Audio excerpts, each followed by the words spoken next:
Fanspeak, where the plan runs deep. The team grind hard, don't eat, don't sleep. From best ball dreams to DFS streaks, they help you print money every single week. Fanspeak. No cap, no gimmicks, we breaking limits. NFL bets, yeah, we live this business. Degen Steve, that OG vision. Draft room killers on a lifelong mission. More stress to the Sunday spread. Fanspeak's that voice that's inside your head. Best ball, DFS, NFL bets. They built it brick by brick, no regrets. Fanspeak. Fanspeak team, printing money since day one. Fanspeak, forever. Welcome back to another episode of Talking Ball with Steve-O Speak. We are going to start looking at the free agent market and dive into that a little bit as the prompt said, because I do think it's interesting, and just a lot of debate out there. We're about a month away from when free agency actually, the signings actually become official, and everything. So, and typically, we see most signings in the first week or 10 days of free agency, though some, last longer, or some fly under the radar. A guy we'll actually talk about today, but one of the cheapest signings last year, Kenny Gainwell. What a year that he had for the Steelers. So, we'll dive into it a little bit here, and this will be a recurring topic up through free agency and everything.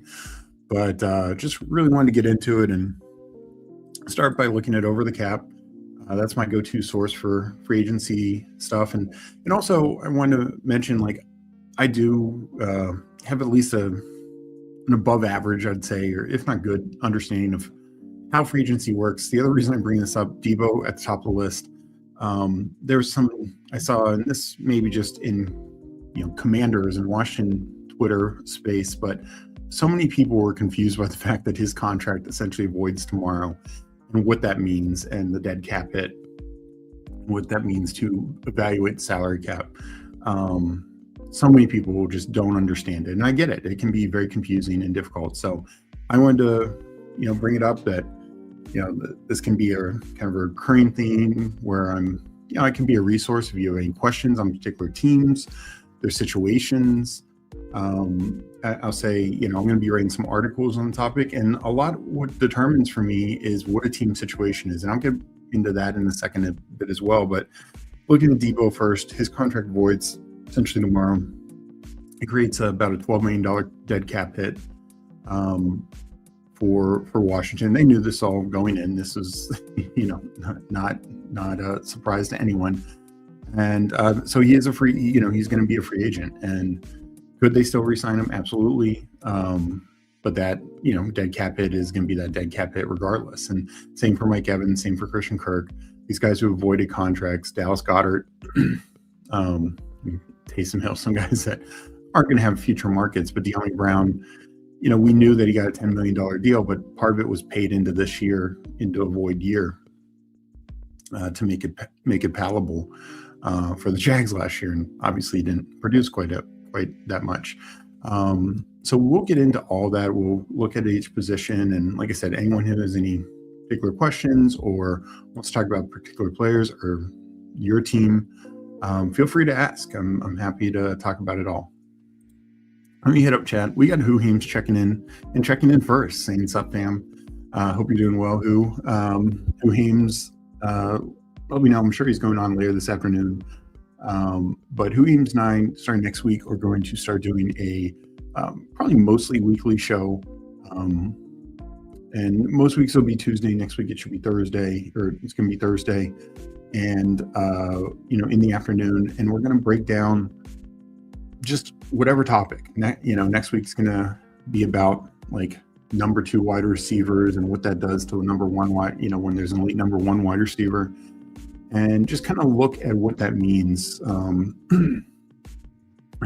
topic will obviously change every week. We might have guests. We might, approach it from different ways, because sometimes I'm sure we're going to be in full agreement. Other times we might have very different takes on it. So, but it should be fun. Always enjoy talking ball with Who Heems.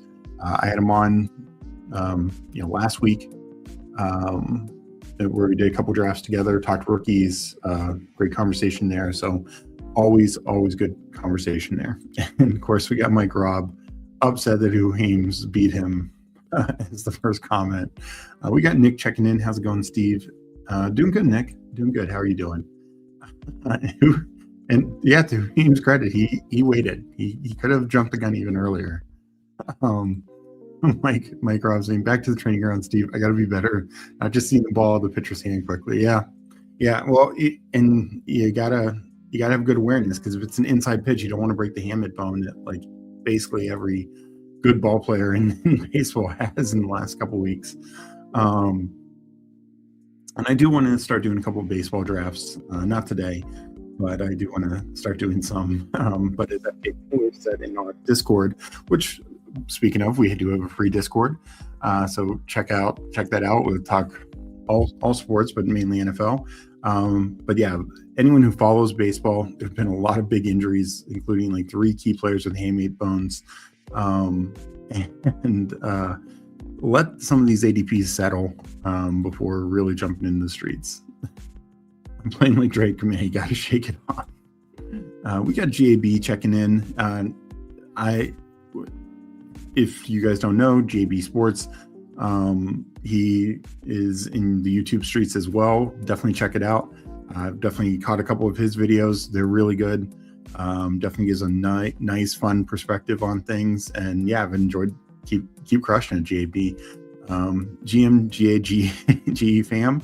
Yeah, absolutely cover everything. Just waking up in the morning. You got to thank God. I don't know, but today seems kind of odd. I got to say. Today was a good day. Ice Cube, I love it. We got Jamie checking in, and of course, using all the perks of being a Fanspeak YouTube member with the different emojis, and of course, Hulk checking in as well, saying hi. So hope everyone is doing well. So let's get into free agency. Of course, we'll mainly be focused on different positions, but one thing I did want to point out is, one thing I'm going to consider in certain situations is this cap space. And effective cap space is really what we should be looking at here.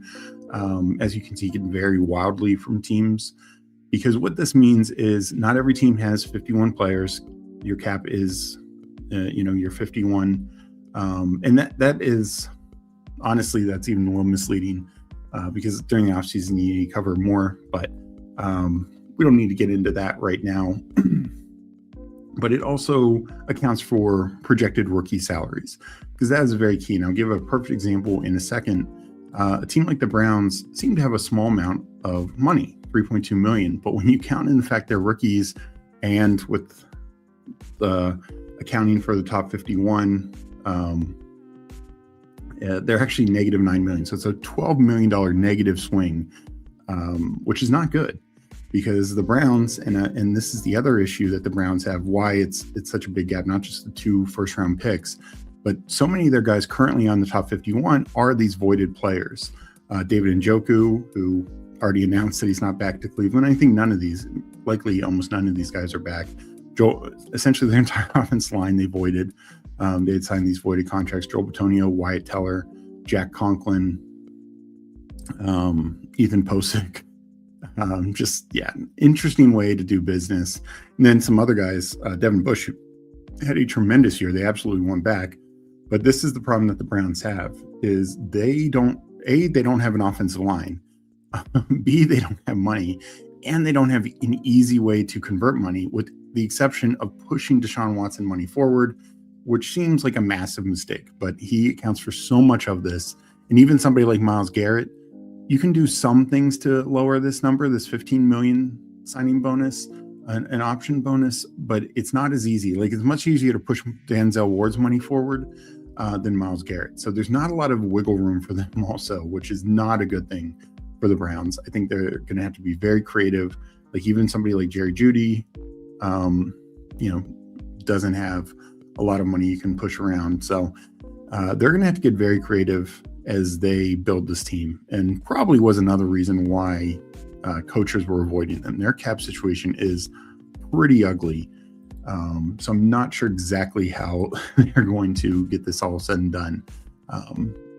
So going back to it, going back to the cap space, this is why teams like for instance, Washington, yes, they do have a lot of holes. Debo, Ertz, Eckler, some defensive players, but they do have some money to use. Same with the Seahawks.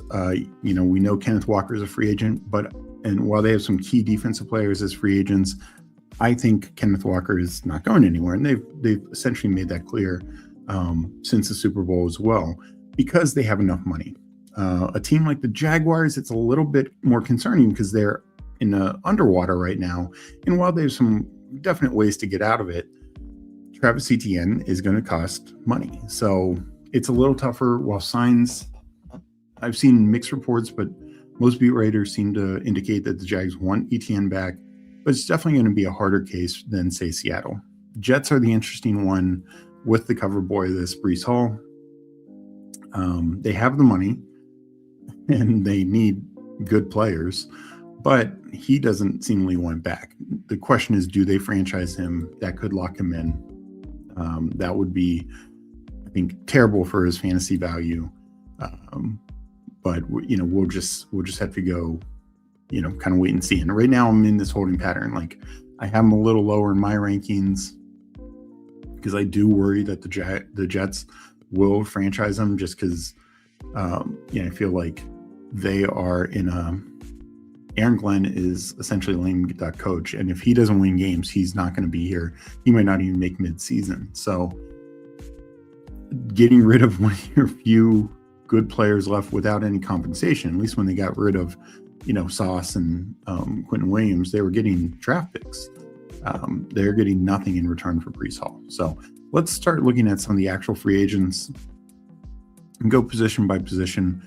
Quarterback, we know is going to change quite a bit. Really, the big name free agent right now is Malik Willis. He is not going to be back with the Packers.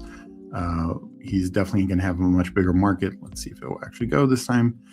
Daniel Jones is technically a free agent, but I think we all understand, and the Colts have made it fairly clear that they are going to keep him, do everything possible to keep him.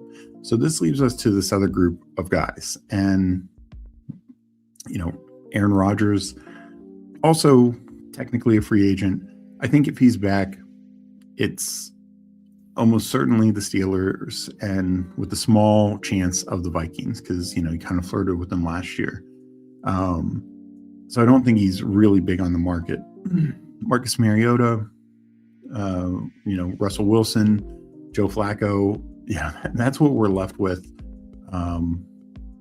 for the market after Malik Willis. So that's why it's the guys who could get cut, like Kirk Cousins, Geno Smith, Kyler Murray getting traded. That's why those are the ones. Derek Carr coming back from retirement. That's why these things could happen. So I really only, I kind of see Jones and Rodgers being back, and Willis is the only true, big time free agent. But Mariota, I do think, could end up as a starting landing spot, at least temporarily. Running back is where I think it gets very interesting, because we have these different tiers of players, and it's currently sorted by their APY last year. I think let's sort by snaps. And we have this top tier, and Kenneth Walker is obviously in the top tier as well. I think the top tier would be like Walker, Hall, Etienne, Javonte, Rico. I think those are the five that people are really going to point to as clear-cut starters. Can be 1,000-yard backs, feature guys. But after that, we have a good second tier of backs as well, including Kenneth Gainwell, who I mentioned before, Rashard White, and ignore anyone who says ERF or RFA, like Emmanuel Wilson. Chris Rodriguez is an RFA as well. But Kenneth White, Kenneth Gainwell, Rashard White are definitely in that next tier. I think leading that next tier is truly Tyler Algier. He can be close to a feature back, but really at least the majority, the 200 plus carry guy, never going to be big involved in the passing game. But I do think he could have a much bigger role going forward, and a lot of people will like him. You guys like J.K. Dobbins, who's obviously filled this role multiple times in the past, just never can stay fully healthy. Brian Robinson, who didn't do much last year, but of course didn't need to. But of course, could be seen in a different light now on the market. And even somebody, I don't really consider Nick Chubb, even though I think he did better than everyone thought he would. But I don't, he might be, on the verge of retirement. And I do expect Austin Eckler to retire. But one other semi-interesting name is Jerome Ford. Last year didn't go the way anyone wanted for the Browns. But previously, Jerome Ford was, the 2 previous years, he was an asset. So kind of a lesser version of Rachaad White or Kenneth Gainwell, like more passing game back, but definitely somebody in the mix there. And so that's kind of how I see running back from a tier perspective. Some of these guys are going to stay put. We're fairly confident on Kenneth Walker. I kind of expect Javonte to be back with the Cowboys. There's a chance Breece Hall stays with Jets. I hope not, but there's that chance. And Travis Etienne, I lean to him being back for the Jags. Like if I had to place it, I'd say it's like 60% he stays, 40% he leaves.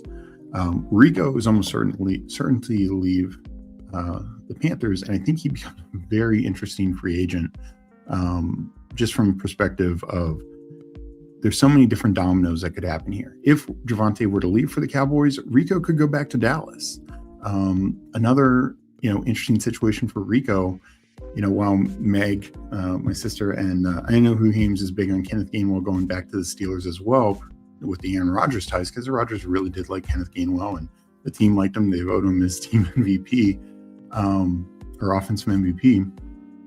But there's a lot of ties out there to this current staff.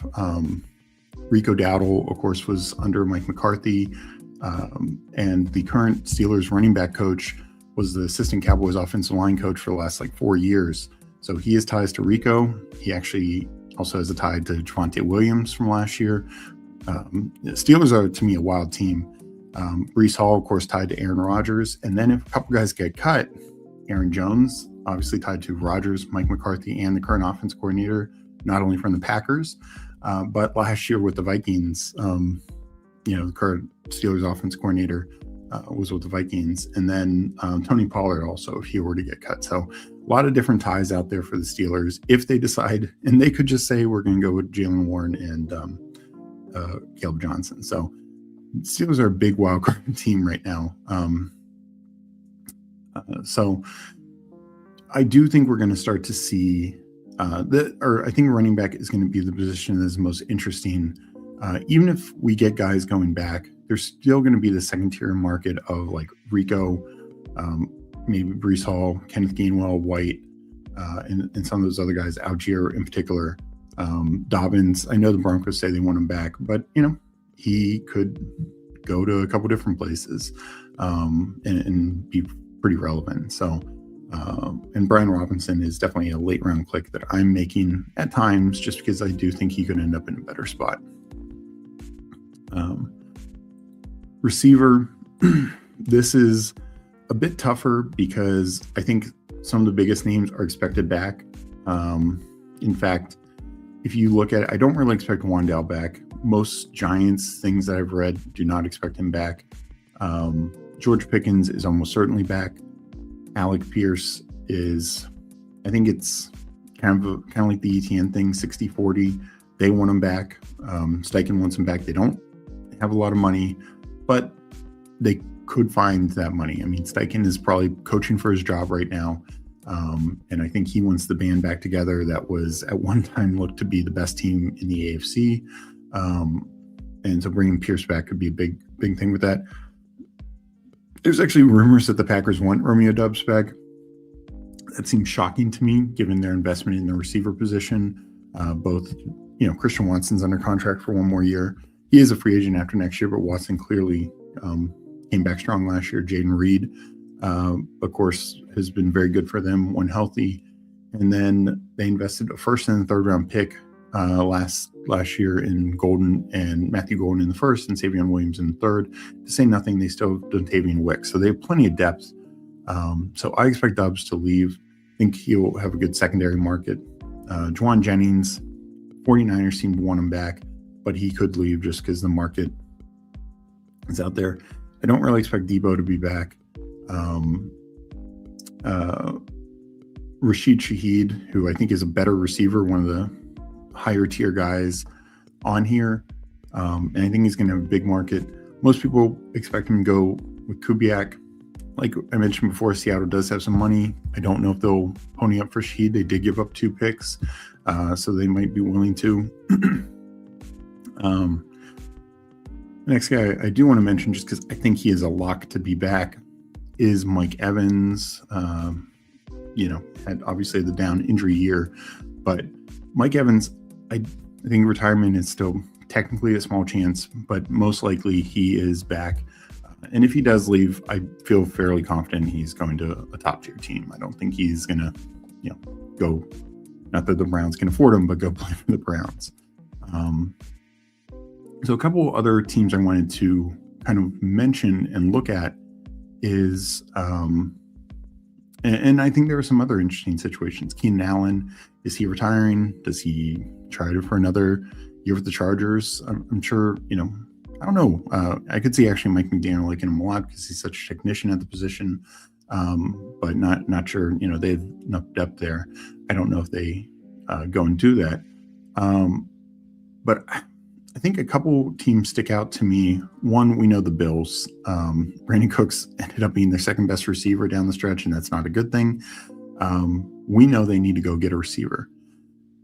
I think any potential out, like Wandale doesn't fit their bill, but any outside receiver, whether it's Pierce, Doubs, Juwan Jennings, Debo doesn't really fit what they're looking for.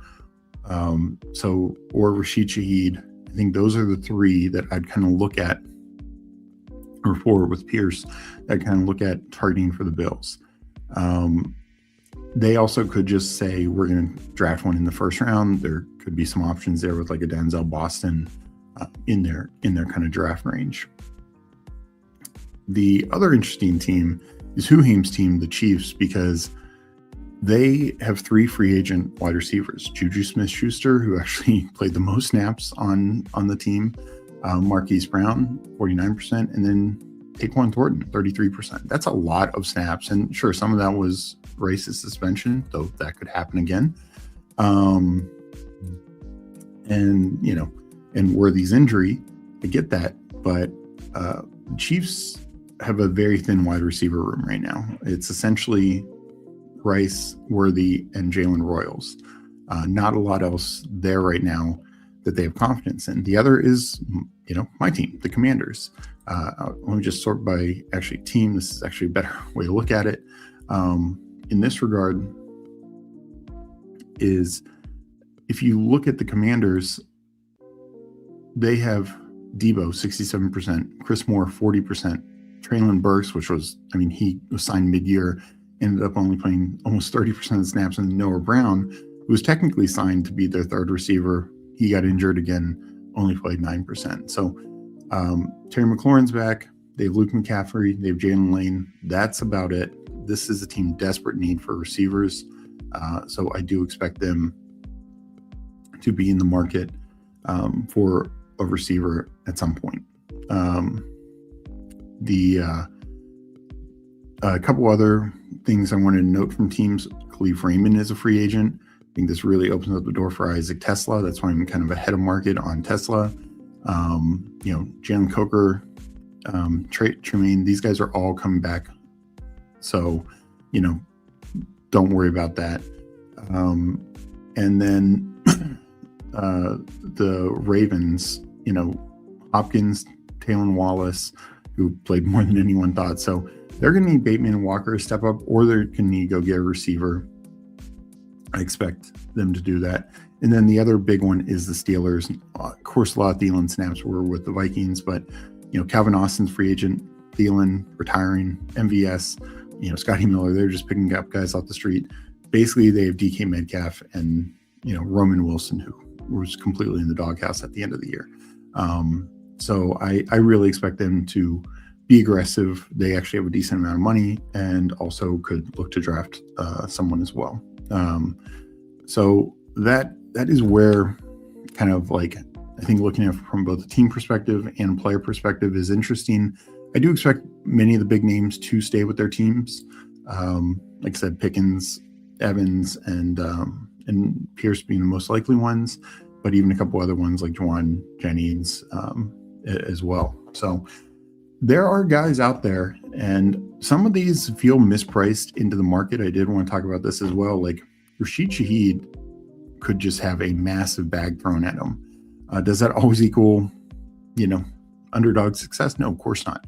But what it does mean is he could quickly go and be the Raiders' number one receiver, or as I said, he could be the Bills' number one receiver. That would be pretty good boon for him. Somebody like Juwan Jennings, who at this time last year we were thinking of Brandon Ayuk, and yes, I know Brandon Ayuk is likely to get cut. There are some interesting cut options, and we can talk about those as well. Though I don't know if anyone's counting on Brandon Ayuk to fill their needs overall. Let me get up to chat because I don't want to get too far behind in chat.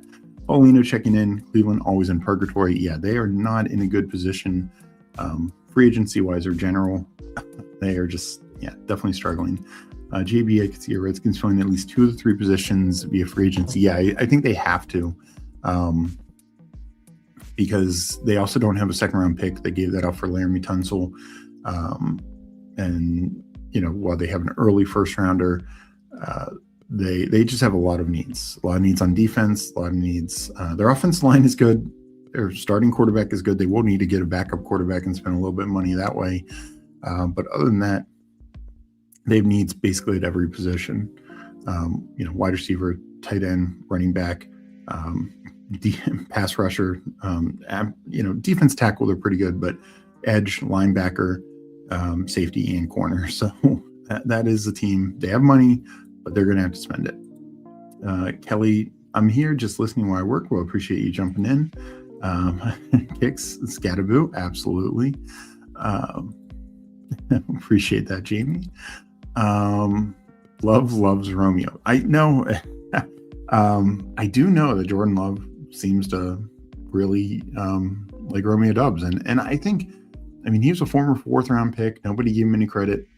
He's absolutely overperformed. The Packers consistently try to bring in somebody else to outproduce him, and rarely does anyone do that.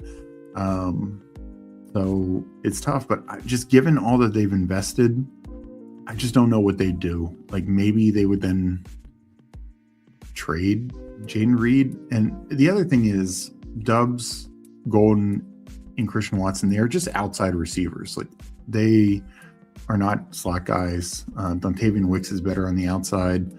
So they're just deep enough there. So even if you were willing to trade Jaden Reed, like he's your best slot receiver. So I just don't know what to do with that. And the other thing is Packers don't have a lot of money. So they are going to be tight against the cap. Paul saying, yes, loves Romeo. Yeah, it does sound Shakespeare. TD, Mr. Mufasa, GM. GB asking, is Treylon Burks returning to Washington? Honestly, he might. He played solidly down the stretch. This might be the best Treylon Burks has played, which tells you how his career has gone. And it's not all, his fault. He's had some serious injuries. He'll probably come in cheap. I think they could do better. The problem is, I don't think he solves anything for you. You re-sign him, even if and this is the kind of issue the Commanders have is, like Luke McCaffrey before he got injured showed flashes. Jalen Lane showed a couple flashes, but I don't think anyone feels confident that either one is ready for like a massive number 2 role. Now, maybe you'd feel confident with them combining to be your number 3 receiver, or at least one of them being your number 3 receiver if you had a good number 2 receiver. So if you sign Treylon Burks, he doesn't make you feel any better about that. So I think they need to sign somebody bigger, would be my take, or draft someone. Sheet to the Skins would be fun. Yeah. I mean, I think him and Terry would be fun outside receivers, and then you could maybe have like Luke McCaffrey primarily in the slot. I could see that. We got Spunky Spectrum checking in. Would it be crazy to get Daniels with Tyson, Lemon, or Tate? No, I mean, they have a top 10 pick.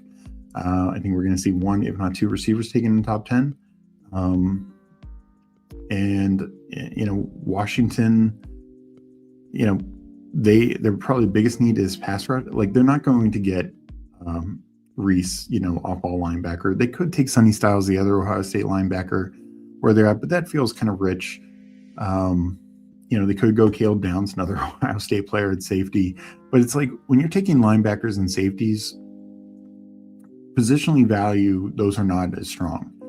And some guys are still worth it. Derwin James, obviously, Sean Taylor way back in the day. There's no doubt sometimes these guys are worth that. But ideally, you want it to be the last piece you need, not the first piece you need on defense, which is kind of where Washington's at.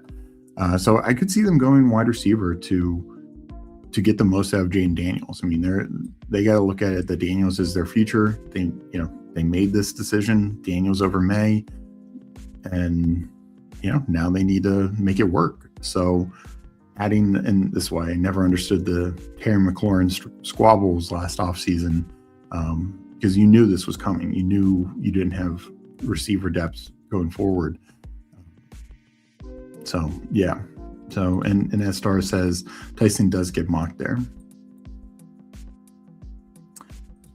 Huim says, I still don't believe Evans returns.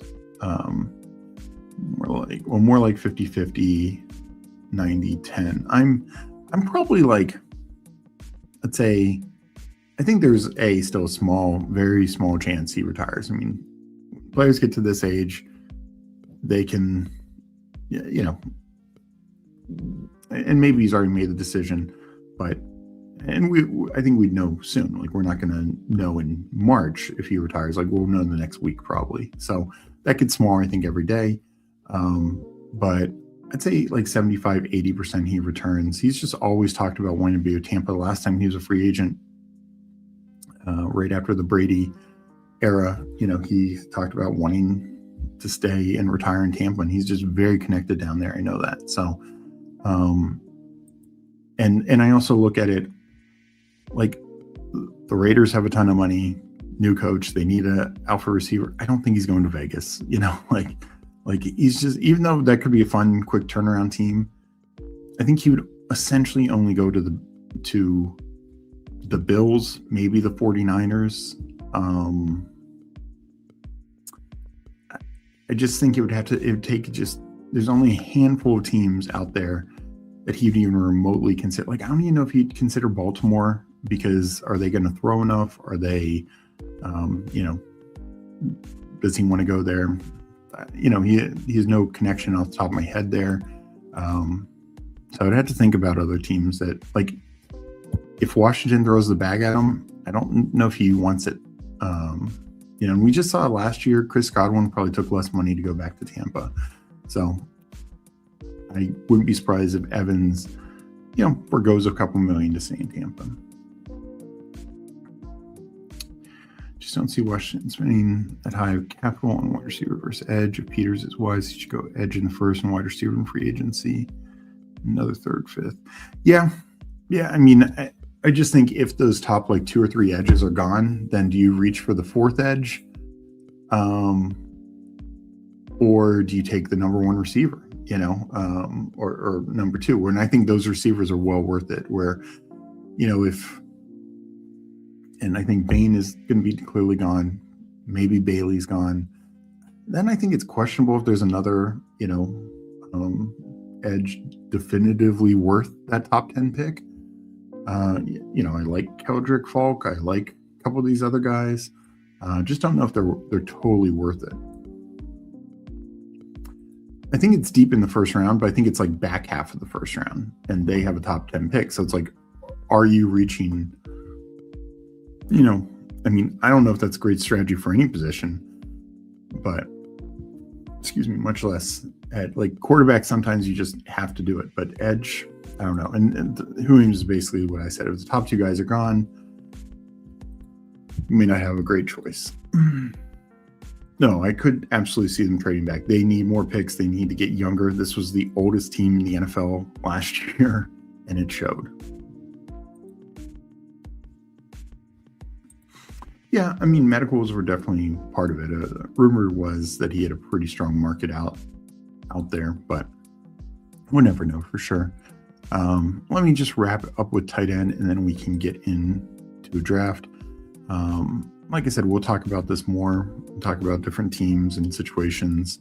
Tight end is also very interesting. Now, Kelsey is obviously a free agent, but he's not going anywhere but back to Kansas City if he's back. But we have Kyle Pitts, we have Cade Otton, Dallas Goedert, Chig Okonkwo, Zach Ertz, I'm assuming, is retiring. Bellinger might have a solid market, but he's more like a blocky number 2 tight end, and that's fine. Like, you can make some, like, look at Austin Hooper, made $5 million last year. That's probably where Daniel Bellinger's living, but you have other guys who could be, utilized pretty significantly, and that's like Isaiah Likely and David Njoku. Beyond that, I mean, you have Tyler Higbee, you have Noah Fant. I think that gets a little deeper. Darren Waller is like the wild card because, damn, he was good last year. I don't think there's any question about that. When he played, of course, dealt with a couple injuries, and he's just older and all that. But I could see some team taking a shot on him. Though I don't think he'll ever be a full-time tight end again. So that's kind of it from the tight end side. I mean, you have other, Tyler Conklin, but was total bust with the Chargers and got buried and stuff like that. So nobody else, I think, worthy of like changing teams and really changing our mindset. But I do think there's some interest here because Kyle Pitts, whether it's breakout year or not, he's still just 26. I think going to be 27. Cade Otton is still young also, and I actually think Cade Otton is going to have one of the strongest markets because he fits any tight end room. Some guys like Chig and Likely and even Njoku are not going to fit every single tight end room. But Cade Otton really does. I mean, Dallas Goedert, he's voided with the Eagles. There's some rumors that the Eagles want him back. But he could, they actually made him take a pay cut last year, which is kind of weird because he's still so productive. And he went out and had one of his best years. So he's going to have a strong market. These are the 3 that are going to have the biggest markets, I feel like, in the order of Pitts, Goddard, then Otton. And then you have that second tier of Chig, Likely, and Njoku. Probably Njoku with the best market, even though he's older. So there will be some teams. I actually expect Washington to look to get a tight end from this group. They've already talked about they want to be more run heavy and play action. So I actually think that could lean them to like a Cade Otton and be in more 2 tight end sets with John Bates and Cade Otton. But I think they could definitely be content with like a Likely also. So maybe they go Goddard, though I just know they talk about wanting to get younger. So I do think what's interesting is all 4 positions are going to have some major movement. Now, quarterback-wise, it's more guys who are yet to be cut. And there's some cut candidates at all these positions. TJ Hawkinson and Jonnu Smith are probably the 2 biggest ones at the tight end spot. And that will change up the market a bit as well. So Tyson, I think that's the question with Tyson. If Tyson had clean medicals, I think he is the first receiver taken, but his medicals could be a knock on him. He had an ACL 4 years ago, but he did have an ACL. He had a shoulder and hamstring issue. He's just never played a full year. So his medical testing at the combine is key. if anything pops up, if people just feel, sometimes they feel like, okay, he can be a good player, a good, he can hit his ceiling, but he might only have like a 6-7 year career, and he gets dinged that way, and that could push him down in the first round for sure. So I think that is going to be a big thing, but whether we even know that from the combine or not depends on what gets leaked. But NFL teams will know, and I think usually it ends up getting a little leaked. So that's just a general breakdown of free agency. Like I said, we can talk about any team, we can talk about any player, but I'm going to jump over and get into a draft. We can still, of course, be talking free agency during that, but want to get some drafts in. And I did update my rankings, so I have new rankings to go along with. And we are going to start by jumping in a big board. I will count it down. Aaron in 10 seconds. Aaron in 10, 9, 8, 7, 6, 5, 4, 3, 2, 1, enter.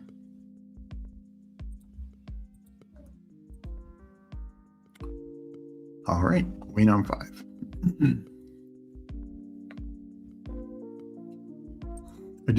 I haven't done my war rooms yet. I do need to get them. I'll probably try and get at least a couple on stream. I don't know if I feel like doing one today, just because. Also, I should mention, Meg and I are doing our sibling showdown tonight at 9 p.m. Eastern time. So we'll be back on later tonight. So I'll probably just do 2 drafts and then get on out of here. Well, here we go. Let's see. We got Hulk in the 1. We have King QC in the 4. Mr. Mufasa in the 7. We got Spunky in the 8. I'm in the 9 spot. And Legion is in the 12. If anyone else is in here and I didn't call you out, let me know. But good luck to everyone.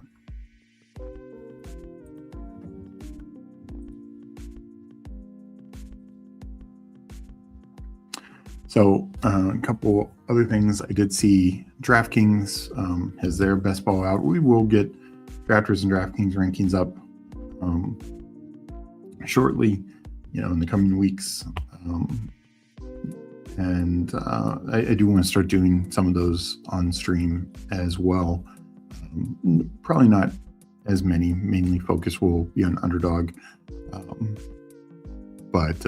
But yeah, now we have all 3 sites having their best ball content out.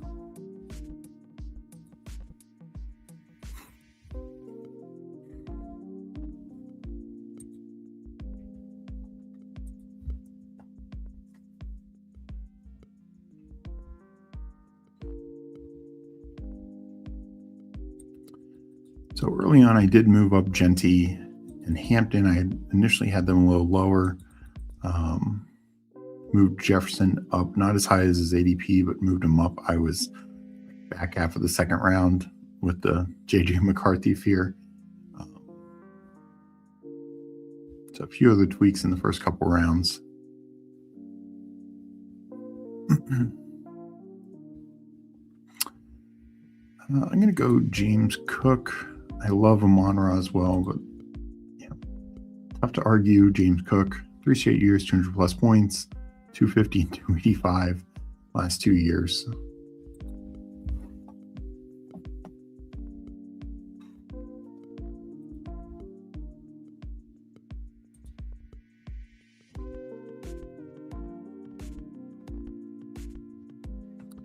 So coming back up at 16, do expect to have a shot at one of these running backs.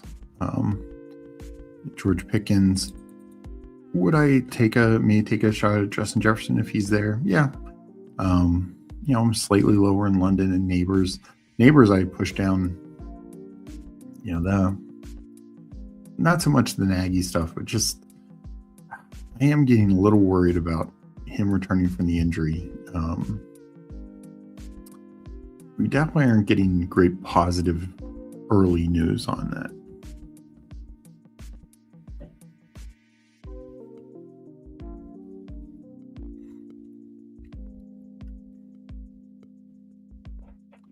So we'll take Hampton here. I do think George Pickens will end up being like the second round guy. It might be the highest on, just because, and this is somebody who Hames and I are going to talk about, is he has a chance to outscore his number one, CD Lamb. Not just with Lamb being injured, we saw plenty games down the stretch. I mean, he kind of alternated down the stretch. Like Raiders, it was Pickens, and other games it was Lamb. Like the Chiefs game on Thanksgiving, but it was kind of going back and forth. And then Pickens, had that weird like kind of quitting on that one game. Whatever. They seem to love him. Dak seems to love him. I just expect big things for both Lamb and Pickens.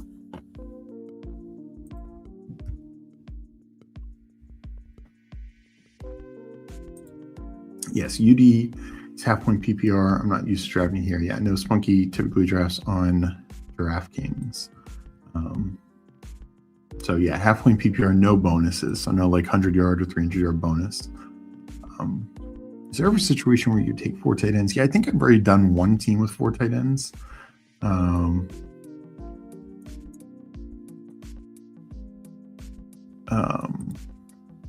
But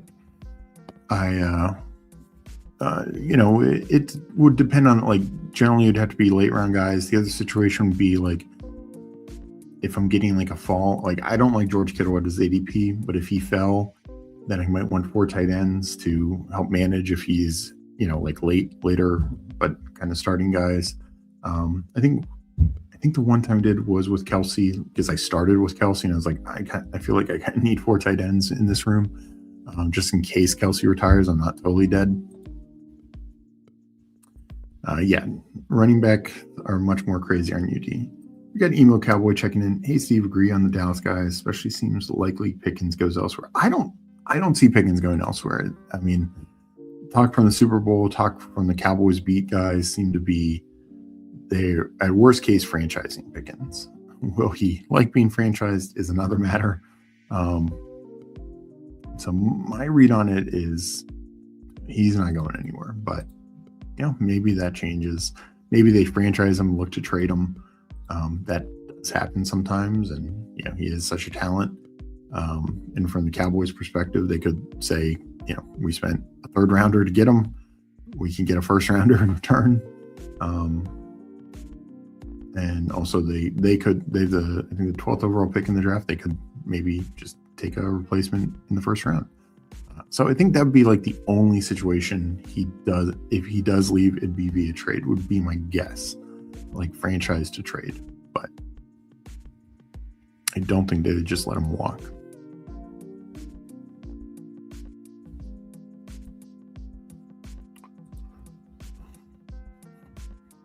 So I'm much higher on Devontae Adams, but here I will take T. Higgins just because I could potentially get Adams later. So Cook, Hampton, T. Higgins feels like that's a good start. Also thought about the Josh Allen, James Cook just dominate, top 5 offense, scoring potential. I think that's always in play.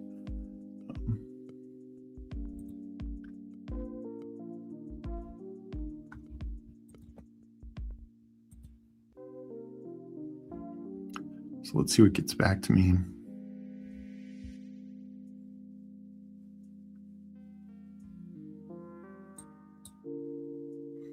So I still have Swift well above his ADP, and I will continually grab him.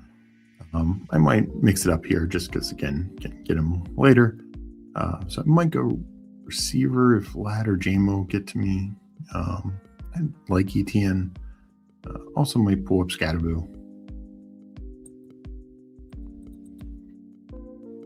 Oh, Legion knows.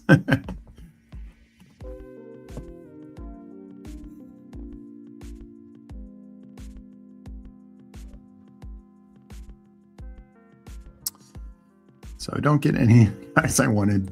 So we're going to go Travis Etienne. 3 running backs early. I do like this next pocket of receivers, Burden, Watson, the rookies, not as high in Garrett Wilson. I have Garrett Wilson way down with, until I know what's going on with the Jets, I'm going to struggle to take him.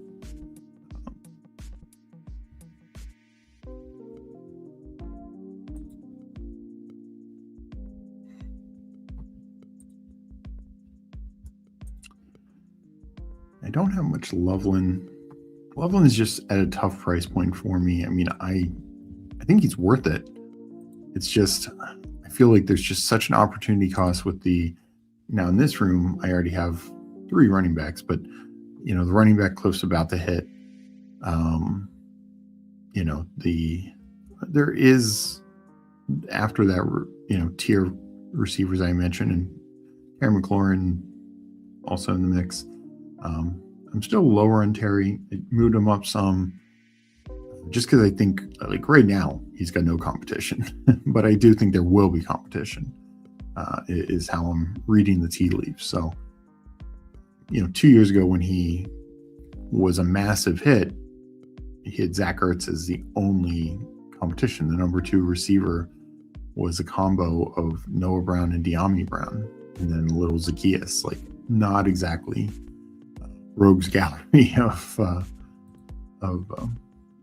top tier target earners, where they could go out and, whether via draft or free agency, like they go sign, Isaiah Likely and then draft,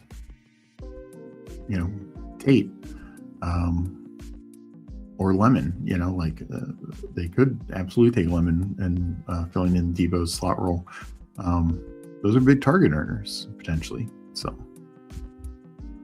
but I still like Terry McLaurin.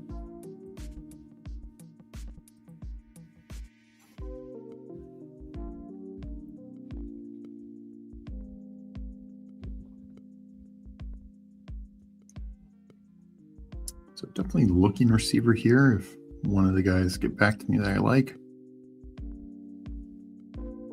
But there's a good pocket here.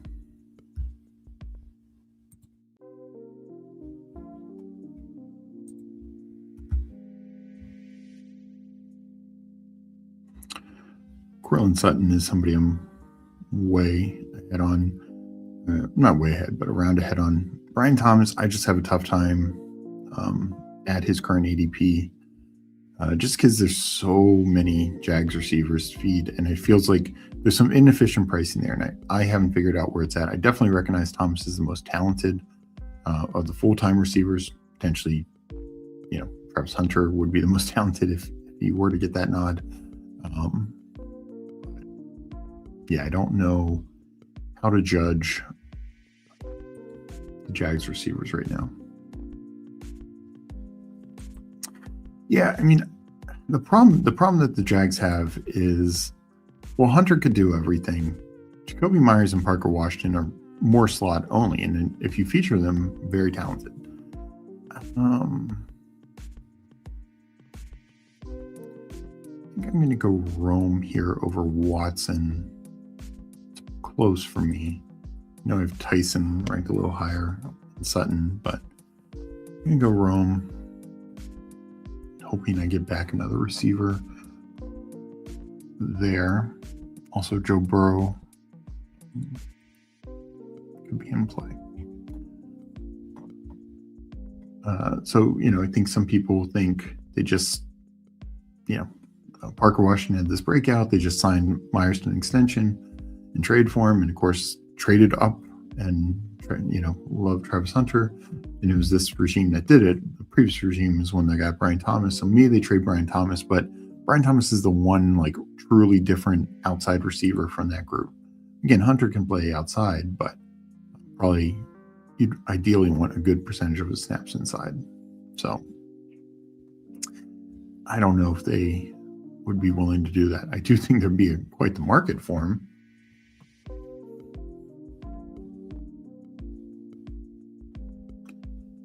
So Burrow goes. That's unfortunate. Could go Caleb. Might wait and grab a receiver here.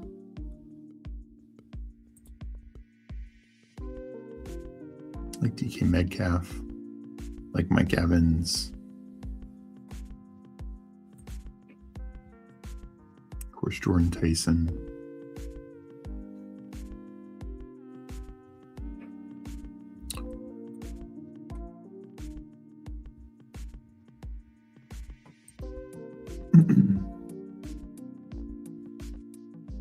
So let me make this pick, then I'm going to put up the board. Caleb goes, so makes that decision a little easier for me. We will take the shot with the rookie. I'm still a big believer in Jordan Tyson. Paul checking in. This is my one only Genty share until Vegas does something about the O-line.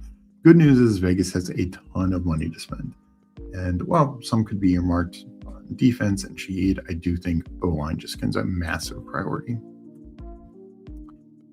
Who are the top 3 mispriced players in the entire pool? Over and undervalued, the 3 worst prices.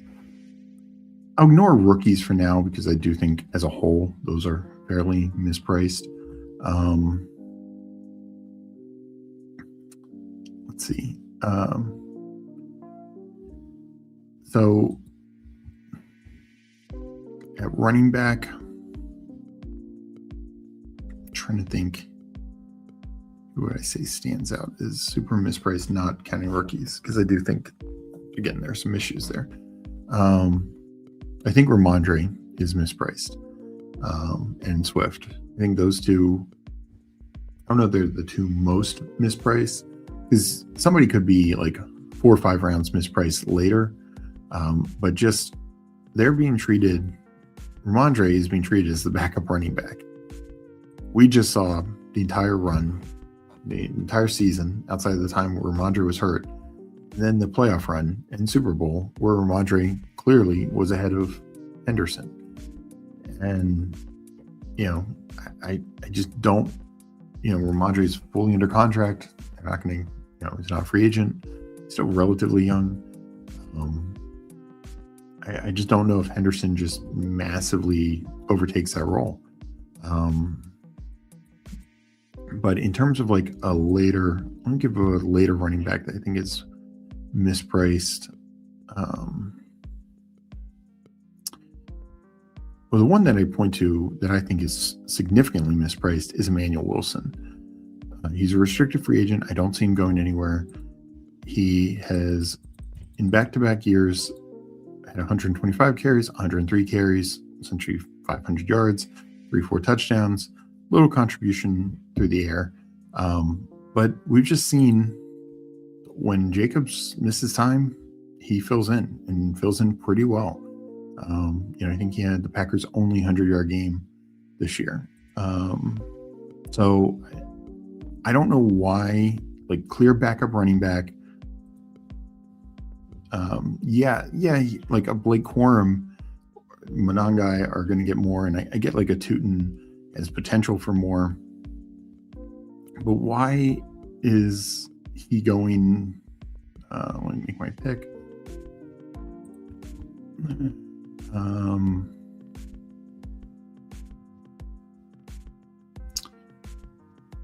going to take Tucker Kraft. Don't have a lot. I want a much bigger share. But why is Wilson going, so far behind, 60 spots behind Tajay Spears? I mean, Zach Charbonnet might not play half the year. And he's going way behind there. There's a lot of uncertain situations, but Sean Tucker and Kamani Vidal, these guys are kind of in the same boat. I think they're kind of underpriced also. Like clear backup running backs usually go in the 150 to 170 range.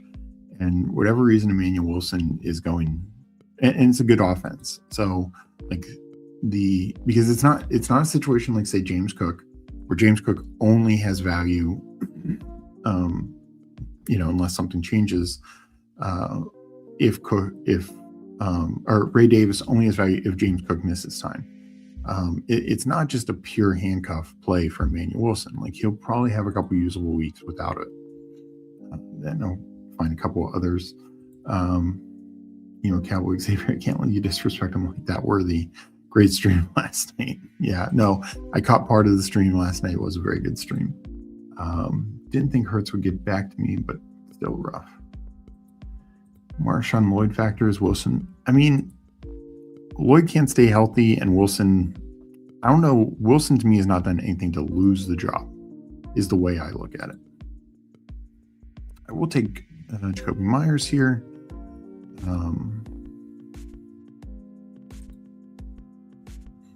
The Jags situation is tough, but I do want some exposure to it.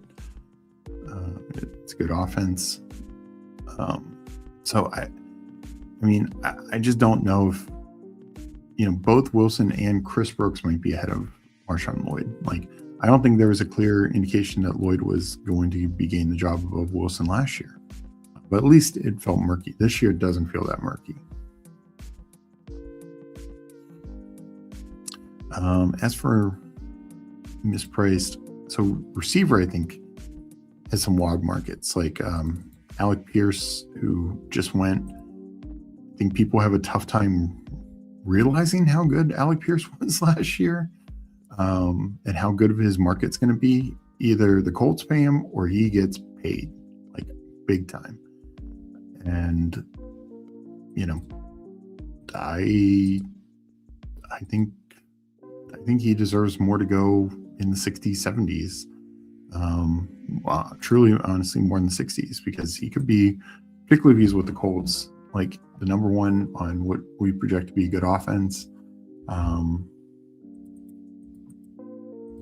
do think Xavier Worthy is mispriced. I have him considerably higher. I'm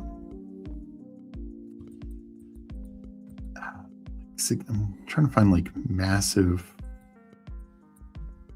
shifts. Like, I think there's a lot of like little things here, like Jaden Higgins or Debo, I think are a round or two. Rashid Shaheed, ADP 140, like I said, I think he's going to have a very strong market. Romeo Doubs, same sort of thing. Like, I think he's going to have a decent market. If he moves on from Green Bay, he could have a much more significant role. Like, he could go to a worse team but find a bigger role. Guys being taken too high, I will say Tyreek. I don't even feel great at him at 169. I just don't even know if this guy's playing football this year, or anytime early in the year. Brandon Ayuk, same sort of thing. Like, at some point, the 49ers are going to cut him. Who wants to invest in him? Who's going to feel confident about it? I just think those are tough prices. Like, there's some guys I question how much, like, should we really be taking potentially the Bucs' number 4 receiver at 152? But I know the talent is there. So if Evans were to move on, if they were to, trade Chris Godwin, I don't think it's going to happen, but something like that, like, I understand the why. Tank Dell is one. I'm going to have to see it before I pay for it.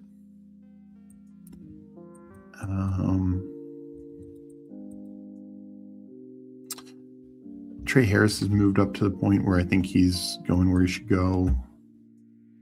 Let's see here. ADP, I'm going to go Jordan Love. I need a quarterback. Unfortunately, it's not last year. Can't just wait forever at quarterback.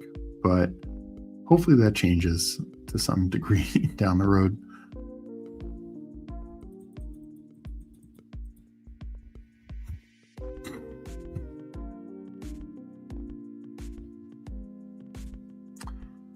Wilson doesn't have a name brand. If his name was Marshall Lloyd, he would go. Yeah, no, I know he wasn't drafted high. I get that, and I think that's the mistake, is people.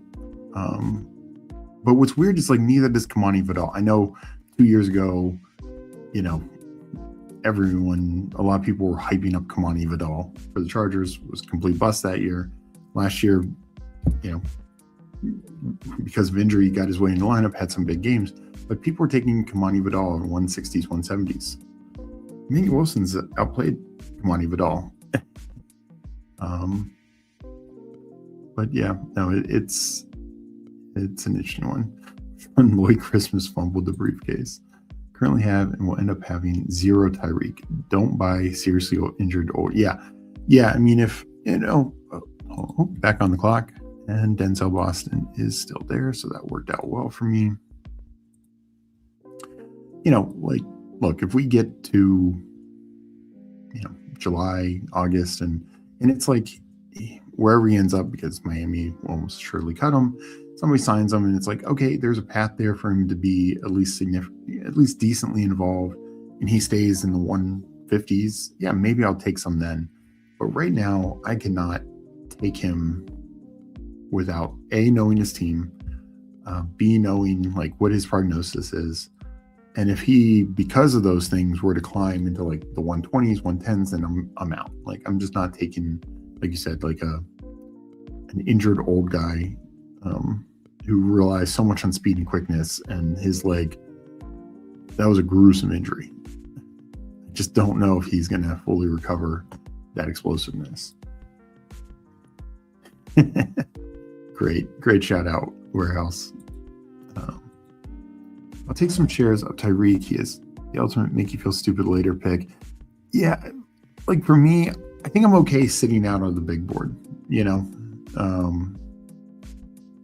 because I just don't know. I don't think we're getting enough value right now. Like if he was, and same thing with like the Tank Dell stuff. I mean, Tank Dell's obviously younger, but has had 2 massively significant injuries.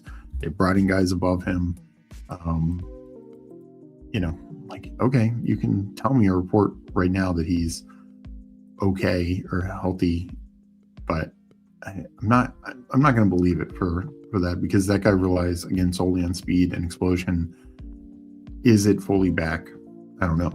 Now, if Tank Dell was going in the 200s, I've said this before, like if Noel and Dell's ADPs were different, I'd take more Tank Dell. But right now I'm going to take more Jalen Noel. I haven't taken much. I'll take more Jalen Noel. Mid-third round pick, second year. Christian Kirk is gone. Or his contract's voided, presumably gone. I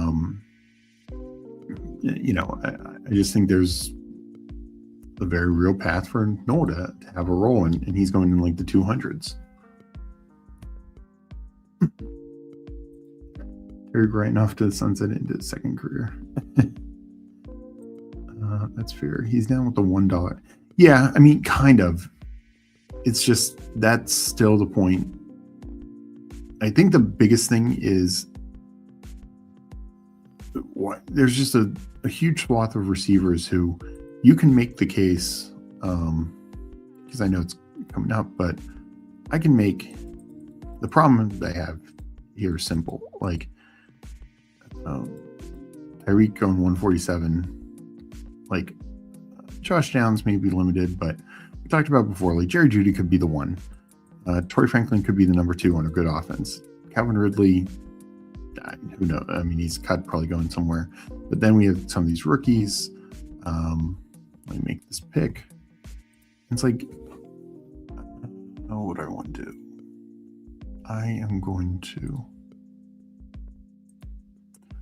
I will take a Kenneth Gainwell share here.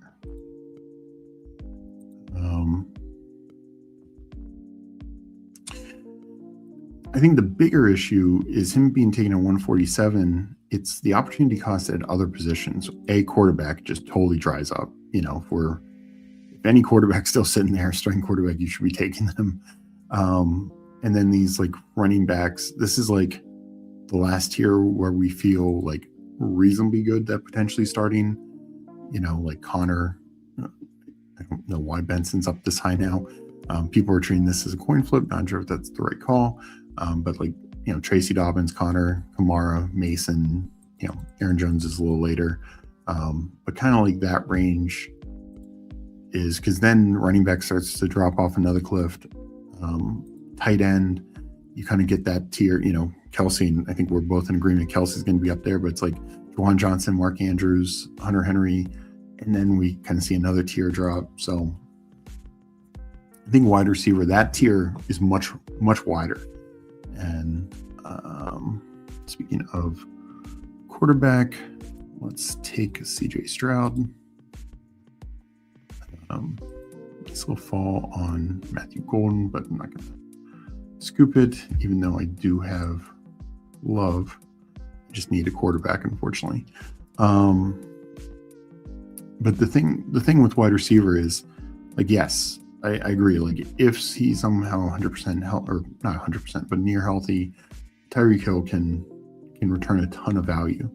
But so can, like some of these other guys, like a Horton or Trey Harris or Trey Tucker or DK, these types of players, or Ian Manor, these young guys, the rookies I mentioned, a Cooper Kupp, I can get big value jumps. Like if Keenan Allen ends up playing, I mean, we saw what he could still do last year. So I just think there's a lot of other lotto tickets at wide receiver that you can take.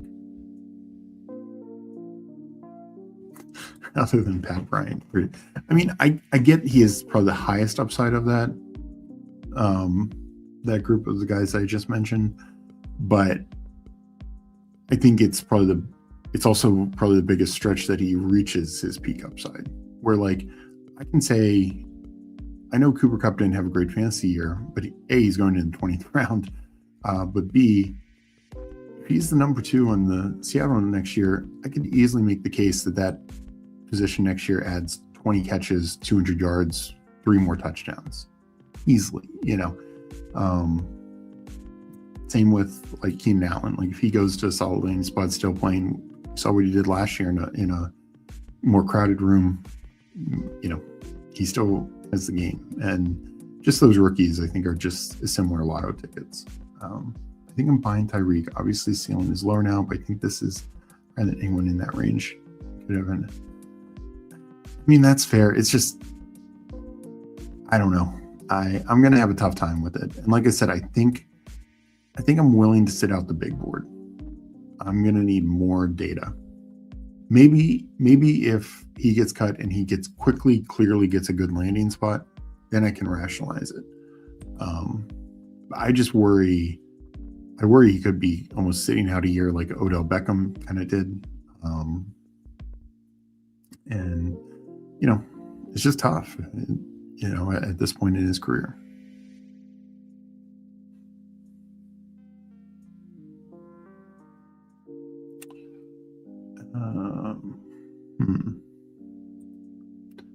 So quarterback's kind of dried up.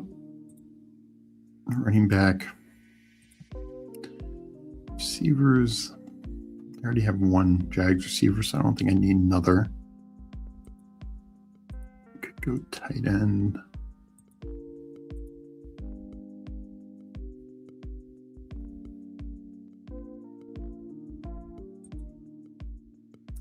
I don't think he'll come back to me, so I'll take Travis Kelce.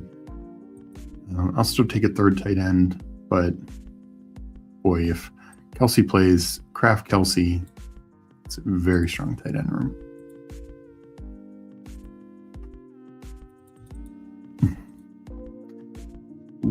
What would Tyreek's ADP be if he went back to Kansas City? I mean, I think that would help.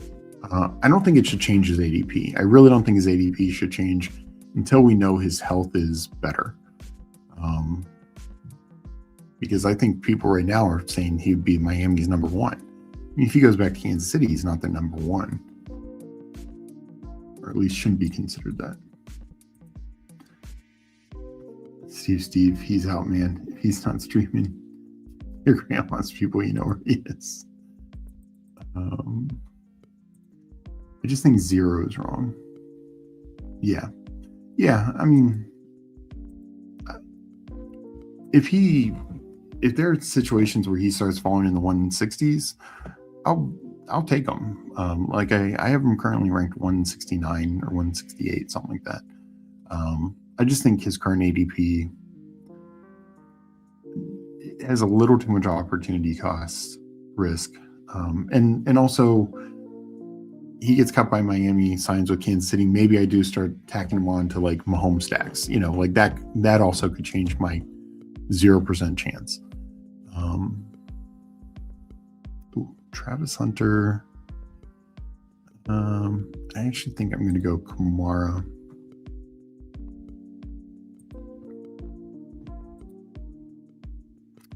Could potentially stop at 5 running backs with these 5. I mean, have 3 guys I feel great about.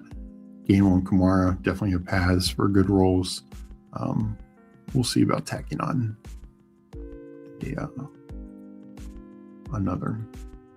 I should amend that. Like, once we know his landing spot, then that could maybe justify taking him around his cost or slight falls or things like that. But like right now, I just have a tough time, without knowing where he's going to be. Okay, see there, if he's in the 160s, I'm more in. I just don't think I've ever really gotten a shot of him at that. Yeah, because this is my take, is if he loses 5%, 10% of those abilities, ultra line and speed, burst, and agility, hard to imagine retaining much of that after such a brutal injury at this age. QBs were jamming easier, and he was already struggling versus press. And some of them, maybe he can get back long term or in spurts, bursts, but yeah, I don't know. Any news on James Conner? Is he coming back to the cards? I haven't heard any major news on Conner. I mean, he's under contract, so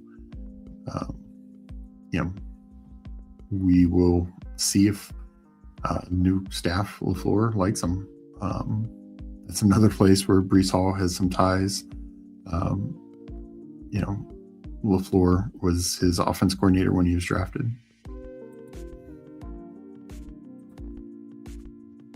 Older, reliant speed receivers coming off severe lower body injury. So many factors working against him.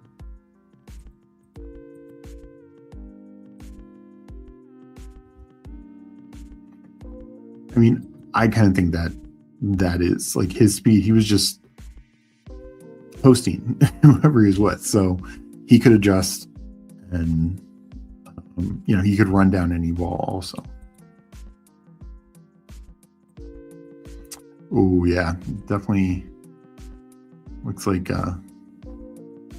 might have gotten the star method.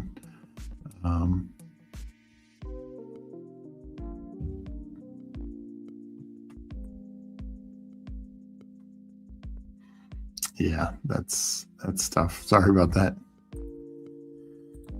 Good job sneaking in back-to-back Kelsey Kamara picks there. Was not here. Got to do it now. Not going to do it tonight. And speaking of, I took Troy Franklin. Wasn't even paying attention, but I like the pick. That's why I uploaded my rankings. Think there's some value there at Franklin at 177. So I'm saying at 2562. I was probably going receiver anyways, so it really was going to be a decision between Franklin and Surratt.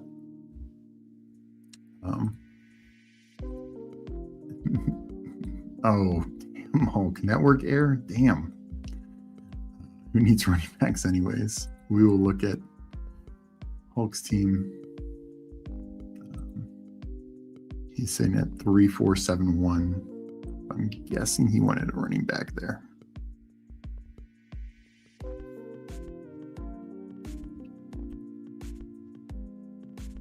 So I'm about to be back on the clock, and I don't want to miss another pick, especially since I'm trying to get my stack here with Dalton Schultz. This is a guy who I will end up being a bull on if he keeps going in the 180s.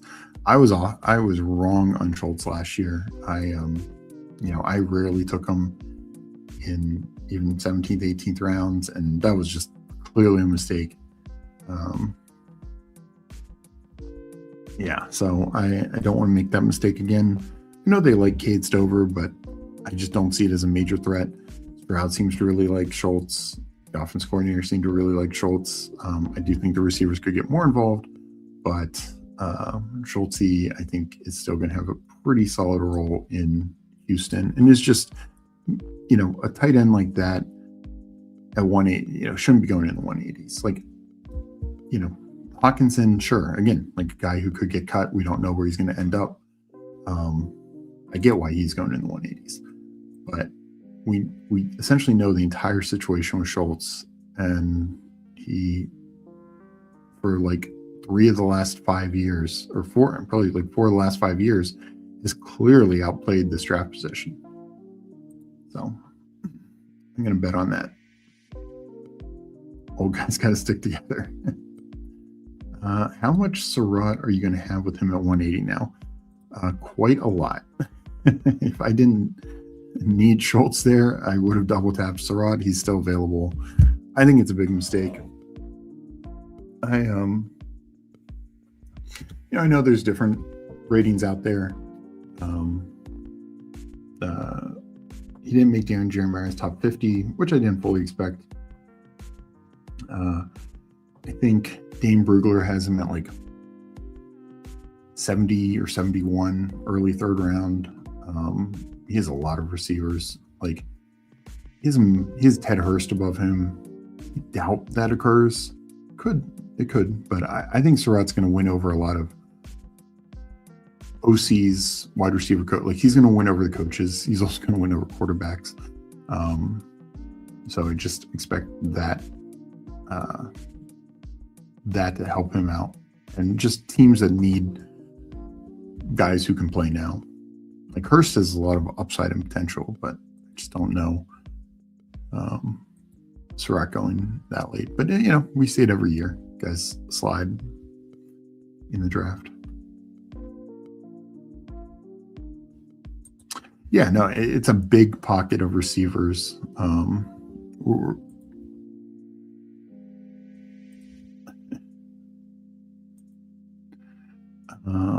Let's take some Omar Cooper. Speaking of Indiana receivers, let's take some Omar Cooper Jr. Speaking of Dane Brugler, I think he had Cooper Jr. at 27, 28. That's definitely the highest I think I've seen Cooper Jr. like in a full big board. So that was something. And it honestly wouldn't surprise me if Cooper goes ahead of Surratt, because if you're looking for more like a slot guy or something like that, like Cooper is that. So I think it will depend on what you're looking for. And I readjusted my rankings. I just moved Branch down. I still think he gets 2nd or early 3rd round draft capital, but I'm just not going to be in on him.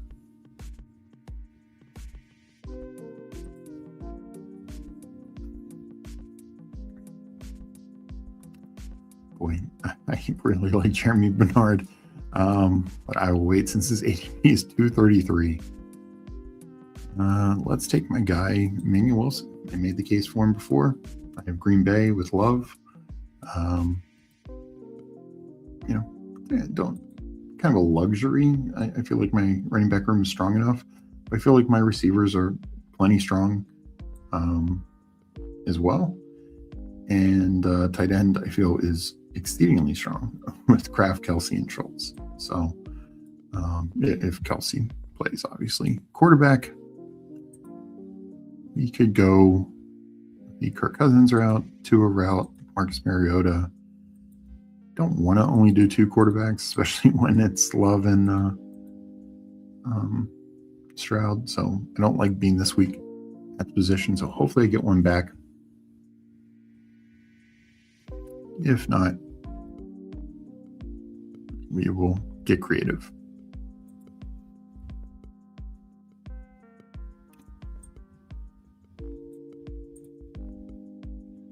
PPR Tyler is on a mission to flip the Surratt versus Cooper ADPs.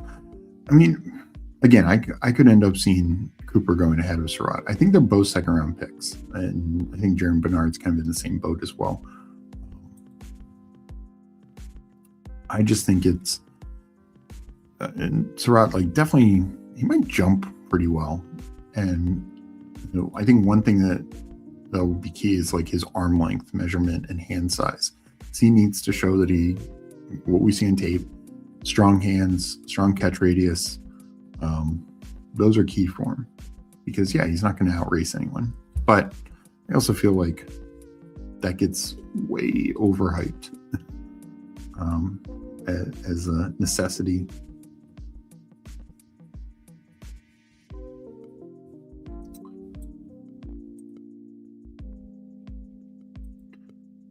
Yeah, no, I could see Cooper gain a lot of buzz at the combine. So that's the other reason why I want to start taking more of him now.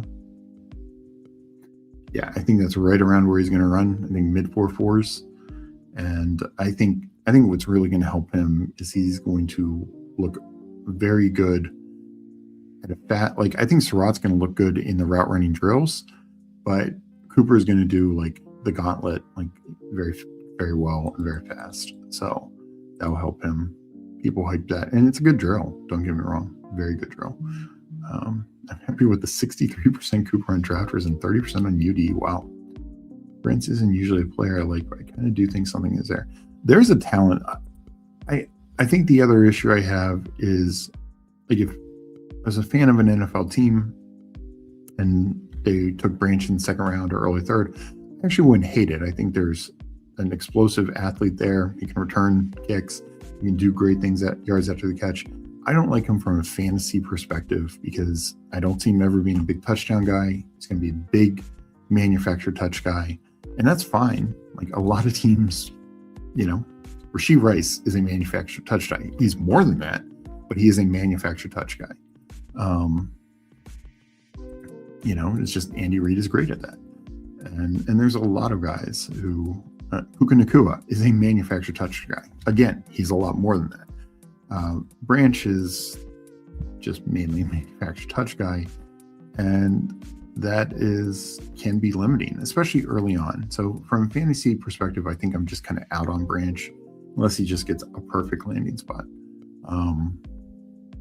But from like a real life NFL perspective, yeah, I think he could help a lot of rooms. I think he's more like a clear slot return guy. And when I say slot, like, I don't mean slot, like, he's not a slot like Cooper Kupp getting 180 targets in the slot, or Keenan Allen dominating the slot. You know, it's like a lesser Khalil Shakir. Like, I'm going to go back to, you know, Washington fandom, like a Jamison Crowder, like a good, capable receiver from the slot, but not a guy you feature in your offense.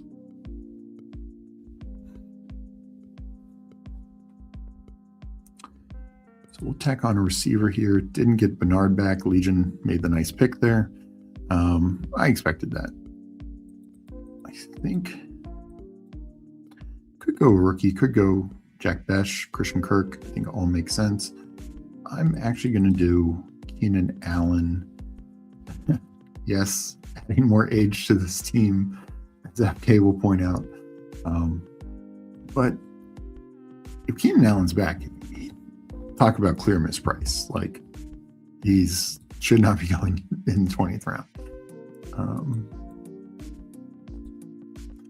Cooper feels very likely to go to Vegas at this point. Yeah, I think tying one of the Indiana receivers to Vegas makes a lot of sense. Just with the Mendoza connection, the other team that we should definitely potentially tie in using the second round pick on one of those two receivers would be the Steelers. Frank Cignetti Jr., Kirk Cignetti's brother, they haven't determined the job title, but he's an offensive assistant under Mike McCarthy. So, and obviously a team that desperately needs receivers. So I think they'll get some good scouting reports, would be my guess, especially Surratt, who came from JMU with Cignetti. But no, clearly I think Cignetti likes both of those receivers. So I would not be surprised if Pittsburgh takes a second round shot on one of those two receivers. So let me catch up in chat, and then I will go over teams, and then we'll get into another draft. Cooper higher when watching the film, aka two highlight reels. I think I like Cooper a lot. I do think he works best from the slot. He's got some vertical ability, works best from the slot. He's not just, like we were just talking with Branch, a slot only player. But I want to see him go to a team that can utilize him well from the slot. Actually, Pittsburgh for Cooper would be fantastic. Particularly if Aaron Rodgers is back.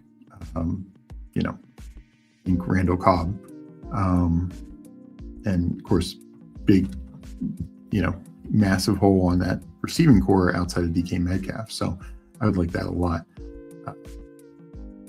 But Branch also feels like a year two fantasy guy. I think that's a good, and that's essentially what I was saying. Like, he'll have a fantasy value if he gets a nice landing spot, but probably more like year one. I think it's more contributory. Like a couple 100 yards, maybe a touchdown, maybe a punt return. Like, he could be this year's Kamari DK. Slightly different types of players, but similar concept.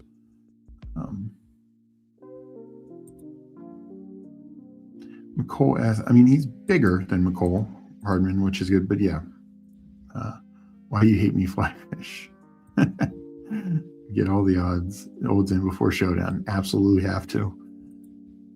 Keenan and Steve's pregame for showdown later. Yep. Keenan too. Steve from senior center. That's well over 50. Love it. Greg Dulcich or Jackson Haas asking the important questions. Dulcich is a free agent. Didn't go over him. He actually had a couple good games with the Dolphins when Waller was out. I could see him bringing him back. Jackson Haas is a real life, real NFL good tight end. It's just buried on the Bills. Like, I don't think they move on from Dawson Knox. So he's buried as a really good blocking number 2 tight end. He's never going to be a number 1.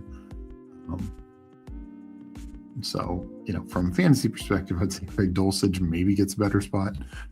Let's go over these teams real quick and then get into another draft. Just highlight mine real. Not a big fan of the quarterback room with Jordan Love, CJ Stroud, and Kirk Cousins. Praying that Cousins is definitely a starter in this scenario. James Cook, Amari Hampton, Travis Etienne, Kenneth Gainwell, Alvin Kamara, Emmanuel Wilson. Love the running back room. Even if Etienne does leave, he should be a starter somewhere. And if he's back with Jacksonville, that's just a fantastic start of the room, especially if Gainwell is back in Pittsburgh and Kamara stays. So need a few things to break right for the bottom half of that running back room, but plenty of potential to be great. T. Higgins, Rome Odunze, Jordan Tyson, Jacoby Myers, Denzel Boston. I think I have 2 first-round picks. I think Myers' role is probably the most sticky that we feel safe about. I don't think it changes regardless of how they use Hunter, regardless of what they do with Thomas. While Parker Washington obviously played well, there's just a chance that it was a one-hit wonder sort of thing. Jacoby Myers, we know what he is. Troy Franklin, love his potential. Just was talking about Omar Cooper. And then Keenan Allen. So definitely this young core here, and then some older guys like Myers and Keenan Allen there, Travis Kelce, Schulte at tight end. But Tucker Kraft, Kraft comes back healthy. Kelce doesn't retire. That tight end room, I think it ends up being very, very strong, which I will need because my quarterback room is not going to be a strength. Hulk goes 3-7-7-3. Mahomes, Nix, Malik Willis. I project Willis to be a starter, so 3 starting quarterbacks. Bijan, Chase Brown, Trey Benson, Jonathan Brooks, Brian Robinson, Jane Blue, Najee Harris. So kind of went double anchor and then just waited and taking shots. Maybe you got the Arizona backfield, maybe the Carolina backfield, maybe Robinson, as we talked about earlier, gets a landing spot. Maybe Jane Blue gets a bigger role. So a lot of maybes, but that's what we're doing right now. And that's when you do it, when you double anchor.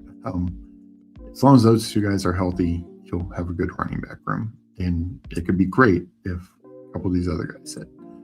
Rashee Rice, Devonta Smith, Terry McLaurin, DK Metcalf. I'm not a big fan of the Rice price, but I get it. And that's a good top 4 if Rice doesn't get suspended. I like the Jennings and Godwin picks as well. And, Jalen McMillan, as I talked about earlier, you got some value there, which is nice. The talent is there, kind of a murky situation, which isn't fun, but we know the talent's there. So that's a good thing. Harold Fanning, Gunnar Helm, Evan Ingram, I know Bo Nix. Don't really love the Ingram click, but as a third tight end, last pick in the draft, as a stack, whatever. I don't think that's a big deal. I worry about what his role is, just because it was so inconsistent this year. But in 20th round format, I think it's fine. King QC also 3-7-7-3. Dart, Baker, Daniel Jones, 3 starters. Just need Daniel Jones to get healthy. When Bucky is an anchor, but then hit up with 2 rookies who both could end up as starters in Price and Neva Johnson, Taj Spears, Zach Charbonnet, and got the fallen Charbonnet. This is where I have Charbonnet ranked. Don't get the 153 ADP. So hopefully more people start letting him fall, because then I'll start being able to click him. Ray Davis, and then Jordan James, who Jordan James could end up being, CMC's primary backup this year. Chase, Neighbors, nice ball on Neighbors. Mbuka, Jalen Waddle, Wandale. I don't think he's back with the Giants. Tennessee could be interesting. Obviously, a few other fun landing spots. Matthew Golden, and then, as I mentioned, Cooper Kupp before. I think that's just tremendous, 19th, 20th round value where he's been going. Tyler Warren, and then taking 2 other later tight end shots. I love the Theo Johnson, upside, and then Pat Freiermuth as well. I think John is almost definitively cut. Connor Hayward's also a free agent, though should return likely on a cheaper deal. Mr. Mufasa 3692, Drake Mayfield, Sam Darnold, Shador Sanders. So clear alpha quarterback, solid number 2 option in Darnold, and then Shador could be a starter as well. Kyron, Tony Pollard, kind of like an anchor build, but then Pollard, David Montgomery, Braylon Allen, Nicholas Singleton, Dylan Sampson. It's one of those, there's a clear path for Pollard, Monty, and even Allen and Singleton, and even Sampson at 186. Actually, kind of my argument with Emmanuel Wilson, why is Dylan Sampson on a much worse team? I think Dylan Sampson is the number 2 back, but on a much worse team, going 40 picks higher. But overall, the path forward is Pollard probably staying, Monty staying or getting traded to a solid situation. Braylon Allen gain a crack at being at least the 1 or the 2. Definitely could end up being an above average, if not good, running back room. Receiver wise, JSN, Zay Flowers, rookie shot in Lemon, Michael Pittman Jr., DJ Moore, especially with a little bit of a fall, whether he's back with the Bears or who Hames, was talking about him yesterday on his stream, and I could see the Bills trading for him. 49ers could look for him if Jawan Jennings leaves. So Keyshawn Boutte, Rashard Bateman, Malik Washington, Eric McAllister. McAllister, I'm only going to take a little bit of him, just because I'm not sure what his NFL draft capital is going to be. I like him overall. I think he's getting slightly overlooked right now in the draft community. I'll see, what he is with the combine and everything else. But yeah, fun last round click. And then Trey McBride, Hunter Henry, that's strong tight end room. And let's see, I think Spunky Sports is next. Yeah, so 3683, Herbert, Cam Ward, Aaron Rodgers, Derrick Henry, DeAndre Swift, Quinshon Judkins, Bashal Tutin, Jordan Mason, Chris Rodriguez. So pretty strong running back room. First 3 guys feel great about Tutin. If ETN leaves, could have the door open for him. Mason and Rodriguez, I think, are very fine clicks at their ADPs. Lamb, AJ Brown, Mike Evans. I know he said he messed up on the Tesla pick, but I think recovers well with Shaheed, Trey Harris, Io Manor. Not really a fan of the Roman Wilson pick. I think Roman Wilson's probably done in Pittsburgh. He had 2 years, just didn't materialize. It's a new coaching staff.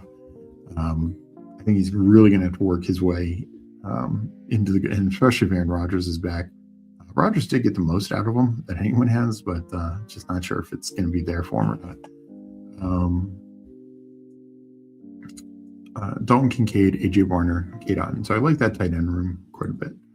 Overall, like the team. I mean, obviously, what Tesla is real ADP, and then I'd probably pass on Roman Wilson. But outside of that, I get what you're going for with stacks and everything. And then I think just Legion, Legion 3682, Caden Mendoza, and I saw he went. Garrett Nussmeier is essentially the last round pick. Genty, Scadaboo, Blake Corum, so like double anchor. Then Corum, Kitron, Shard White, Mike Washington, Hemby. So just kind of double anchor, and then throwing Corum is somebody we at least know will produce something, and then throwing volume with free agents and rookies to hopefully get some positive landing spots. Devontae, Cortland Sutton, Alec Pierce. Really like this Pierce Diggs. I think these guys are just undervalued.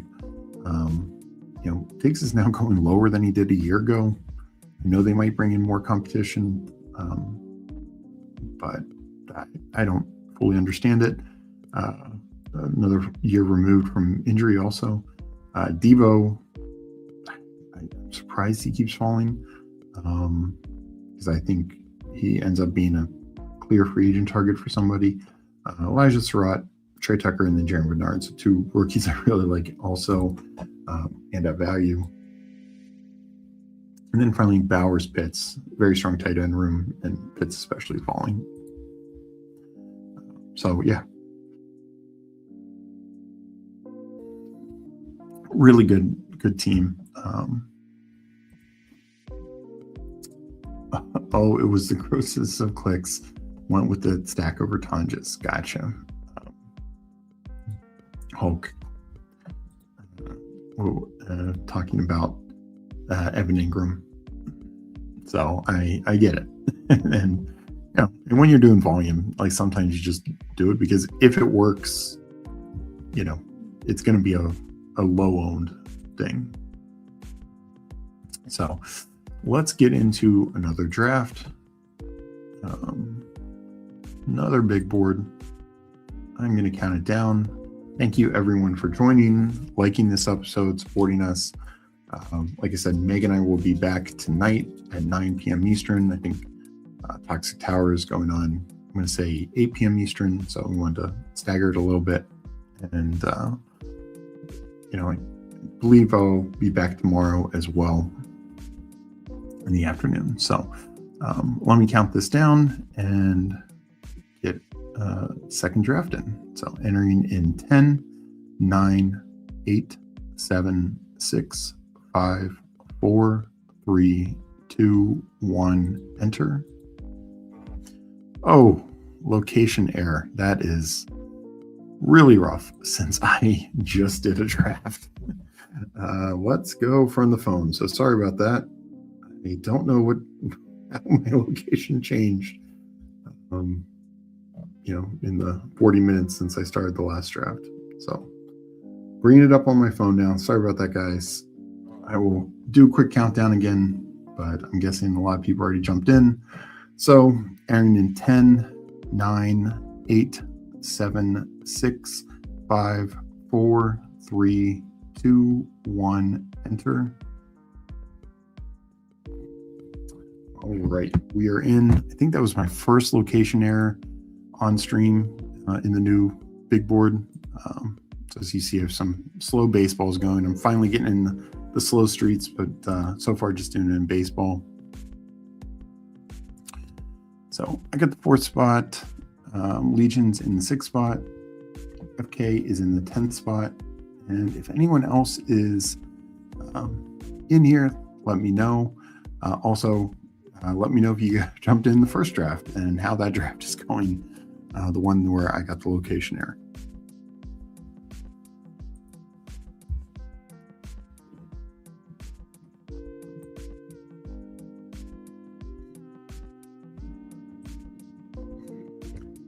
They're protecting everyone from the Keenan swag.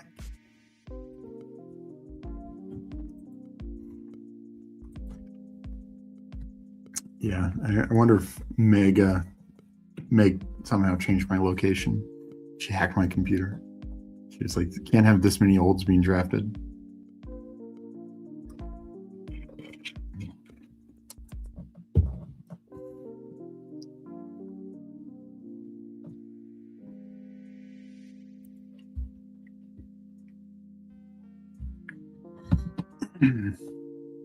All right.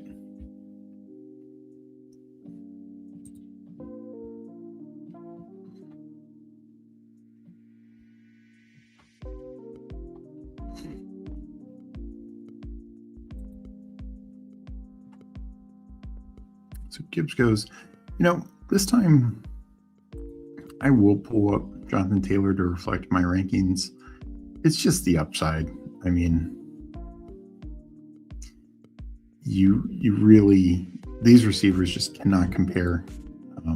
Puka 20 points off, and that's where everything kind of broke his direction. I know he missed one game, but with the Devontae Adams injury and Stafford just throwing a career high touchdowns, or JT, just didn't go well down the stretch.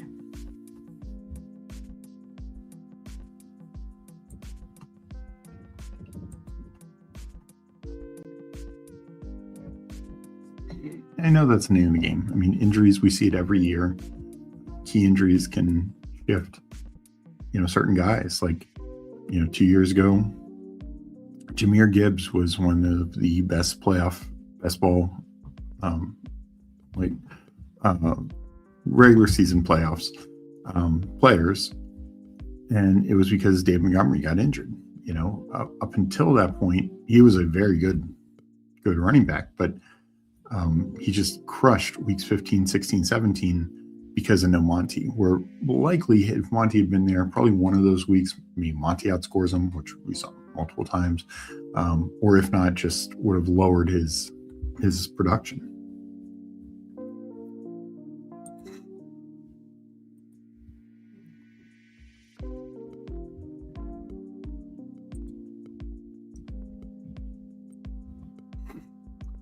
So, started with Taylor. Might tack on another running back, but I do like, a lot of times George Pickens is sitting there. So I like that quite a bit.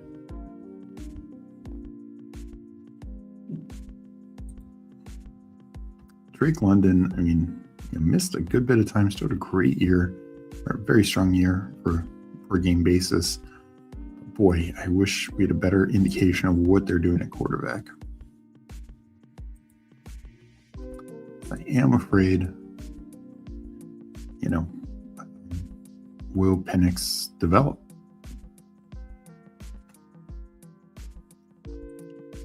It's not like Kevin Stefanski has a great track record of developing quarterbacks.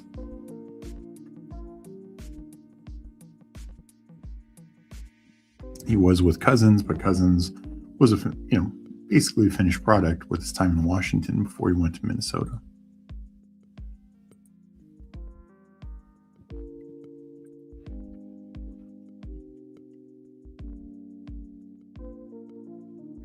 I do need to get some Bowers. Well, that decision was made easier for me.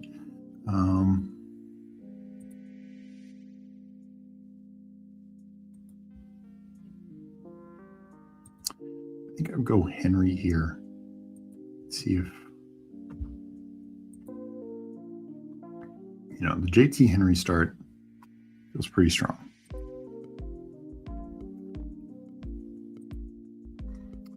Nice. What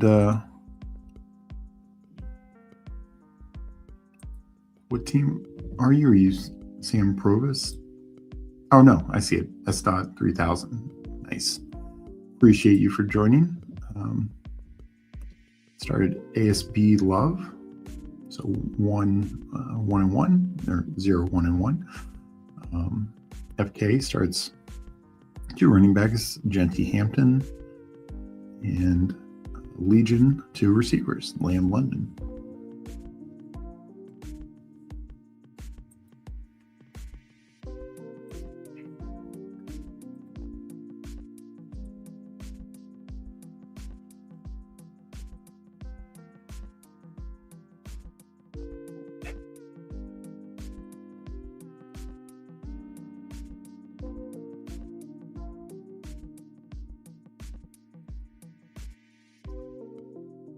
I like T. Higgins a lot. I will take Olave here.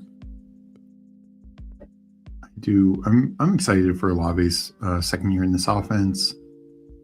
I think him and Chuck really seem to take off. Obviously, they help clear that path by moving on from Shaheed. But I thought Chuck was better than Spencer Rattler. Rattler definitely exceeded my expectations. Had pretty low expectations on him, but Chuck I thought played better. And just second year in the offense for both these guys. I think Kellen Moore just does such a nice job. Even if I've seen the Saints tied to maybe a receiver in the first round, and I could see it. They could go defense. Obviously, I don't think they go offensive line. I think they go defense. Outside chance to Jeremiah Love. Definitely could use them. I just don't know if they go down that road. But even if they go receiver, I really think Chris Olave is prime for a big year with the development, hopefully, of Chuck.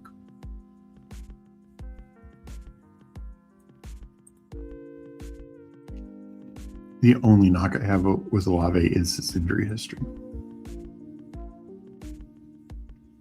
Because keep that in mind, he missed some time and still had the 150 targets. So that's pretty impressive. And without elite quarterback play.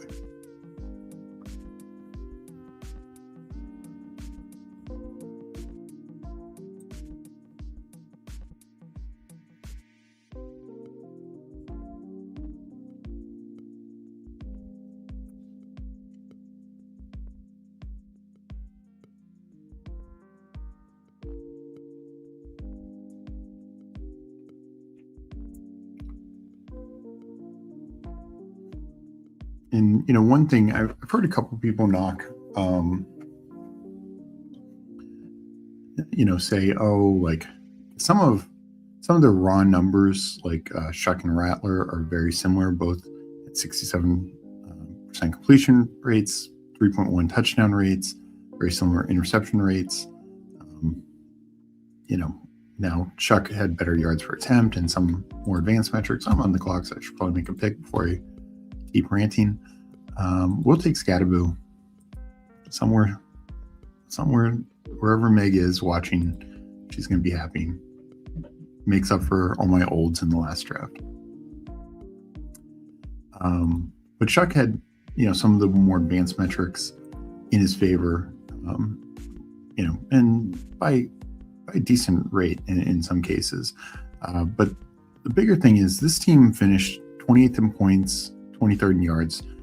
But in points, they only had early on 2 games of 20 or more points under Rattler.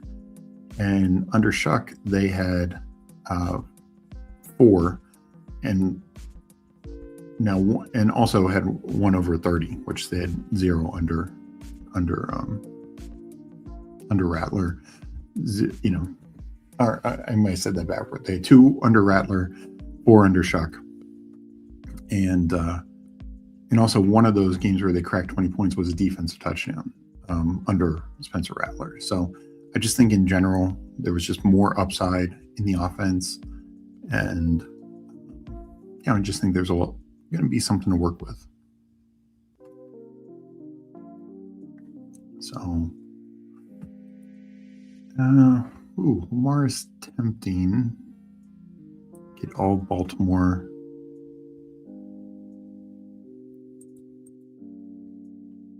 Yeah, a little bit of a fall on Lamar.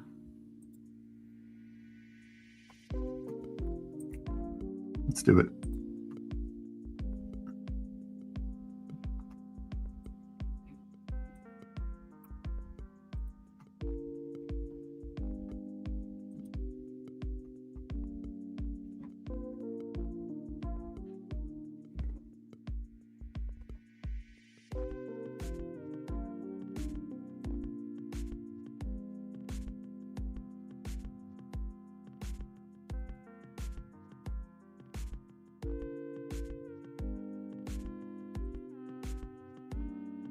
So sitting at 131.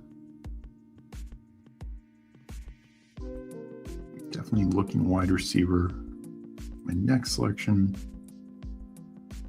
And go to the board.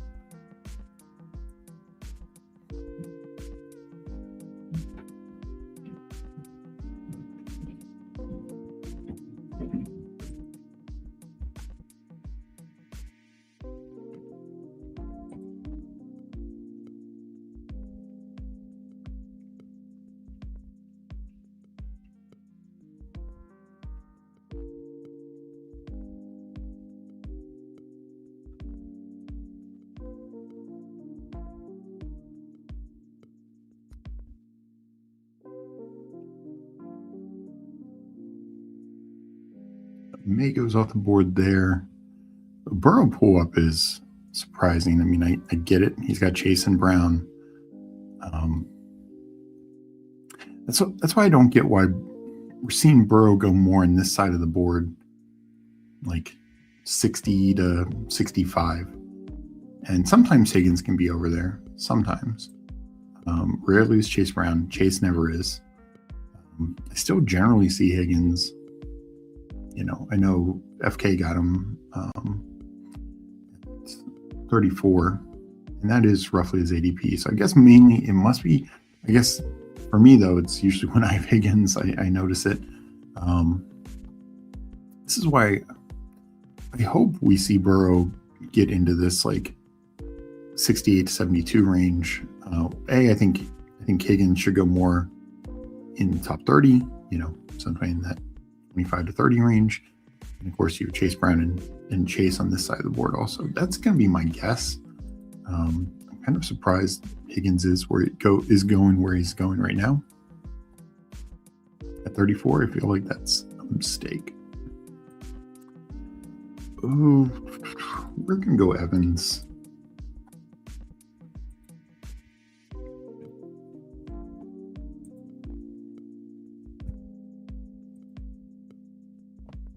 So hopefully we don't have to do the Burrow pull up to 50 range like last year. Just because with the way that I see quarterback this year, I still think Burrow has the outcome to be a top 3 quarterback. He can stay healthy. It's just I just don't see the necessity to do that with so many. There's more depth at the top of the quarterback position with guys like May and Caleb. And of course, we're not taking Justin Herbert up there to go along with, Allen, Lamar, Hurts, and Daniels.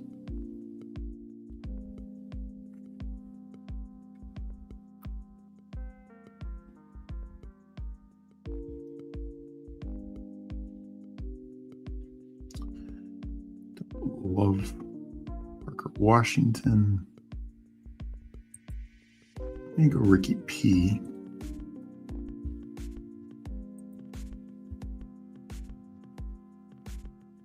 This quarterback grouping, I think, has quite a bit of upside as well. Like Herbert, he's really fallen. Like he started way higher.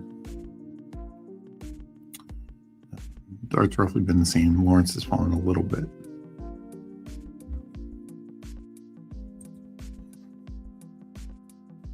Herbert, we've actually seen, with the exception of the 2022 year, we've seen really solid rushing production from him. He had almost 500 yards, just only 2 touchdowns. He's never going to be like a 8 touchdown rushing guy, but it's not going to be crazy for that 2 to become 4 or 5. Like when you're running that many times, you're that big, that can happen. The interception spiked, which was surprising, but touchdowns, I think there's just so much more room for him to be like a 30-plus touchdown guy, particularly with Mike McDaniel. I think there's a lot of positive potential with Mike McDaniel.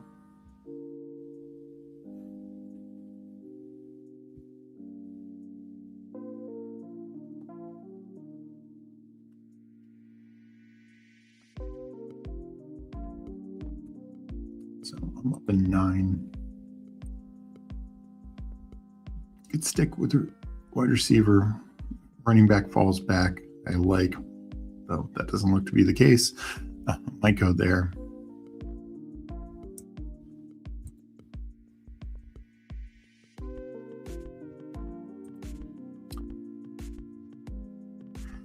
Yeah, I think like the first couple of days it did, and I was very excited because it made sense.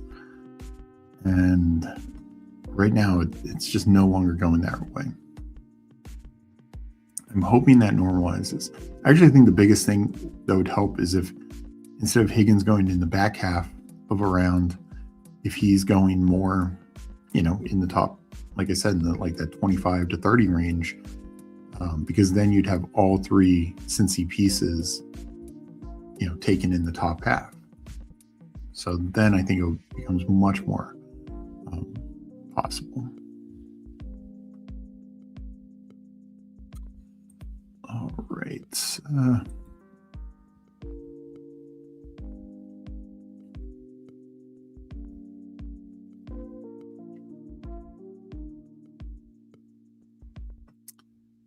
when on guy goes, I'm going to pull up Purdy to give me a second quarterback.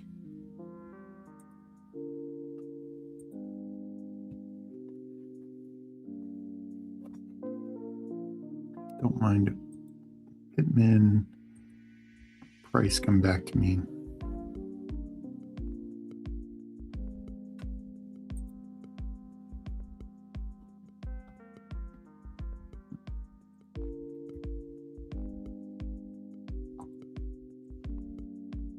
Yeah, I guess my hope is it feels bad, especially if a month from now, 2 months from now, we never have to do it. Like if it is what it is last year, where it's like, all right, 30% of the time you're going to have to do it.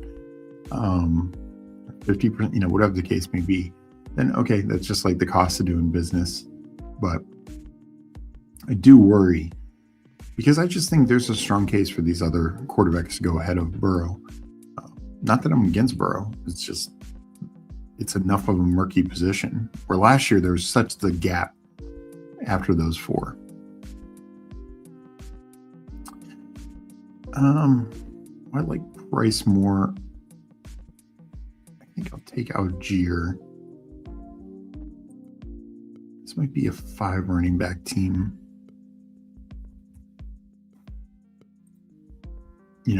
Like last year, you had the clear gap where, you didn't matter the order that you were taking them, but Allen, Lamar, Hurts, and Daniels. And then you were taking Burrow, and, people wanted to push him to the 70s. But even if you did, it was still another, 10, 15 picks to like Mahomes, Baker, Caleb, where now that gap just no longer exists. And that's why I'm surprised we're still seeing him. So that's why I understood who people are like, let's just pull him up. A, to get the stack, and particularly the double stack. And B, it's like, all right, like, yeah, you can push him, but by then there's other, you start to get to other quarterback options if you're lucky enough to do that. But now, he definitely shouldn't go above like May. I don't know. It feels off. Definitely feels more bad process this year so far. But I mean, just because it's bad process, the results might clearly say, if Burrow stays healthy, it might be totally worth it. And start diversifying in a few weeks, and Burrow can fall then. Yeah, I hope so. I hope so. I mean, we'll see. I do wonder. I just think T should go higher, so I think that could change things also.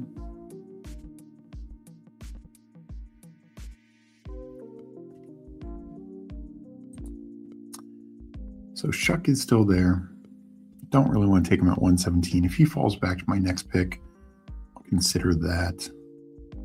Since I have Olave, I could use receiver like Debo, Higgins. Wandale's fine. Strange for first tight end.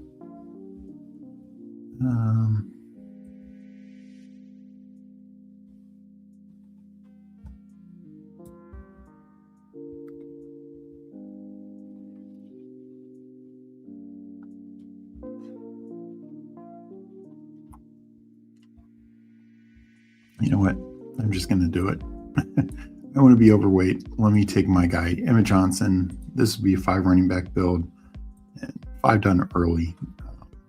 So super strong room. Going to need the flex to come out of this position for this to make sense. But if it does, I can still make this work. Definitely going to be a late round tight end.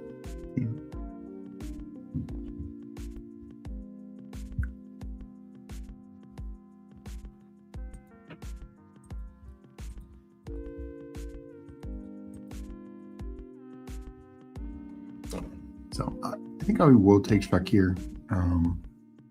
Just the chance to stack Shuck and Olave. And then I really will need to catch up at receiver. But if Shuck's gone, then I just pivot to receiver. I'm surprised we're seeing Strange going to 130s. I actually think he's very interesting. I mean, he missed a good chunk of time, still had 46 catches, 540, 3 touchdowns. I think he's poised for a big year.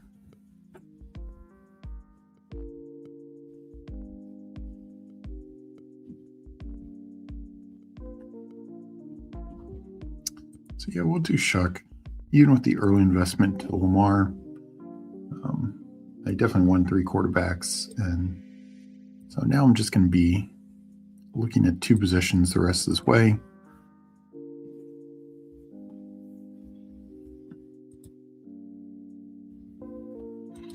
And it just gives a more unique build for me.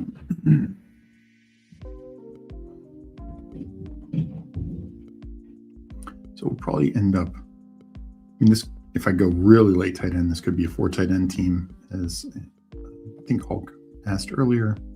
His kicks, I can't remember, sorry about that, but can still be a 4 tight end team, just because I do think, well, I only have 3 wide receivers. It is Olave, Mike Evans, Ricky Pearsall. I mean, some injury questions for sure, and all that, but some real upside here. If these guys can stay healthy, they could have 3 number ones. But likely I end up with 9 receivers.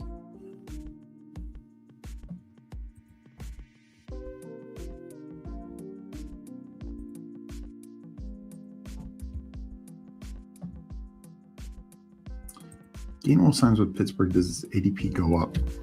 I don't know if it goes up. I mean, it should a little bit, because I think we know that's the clearest situation. Honestly, if he signs anywhere that makes sense, it should go up a little bit. I don't think it's going to go up massive, but maybe like to 110-ish, just because he's going to share backfield wherever he goes. Like, let's say he goes to Washington, fills the Eckler role. It should go up. But, then you have situations where, what if, instead of going Breece Hall, Dallas goes, we will invest a little in their running back position. We're just going to keep Javonte instead of trusting Jane Blue. We sign Kenneth Gainwell. Like, I don't know if that is as fun. So those are kind of the outcome situations that we wouldn't want for Gainwell.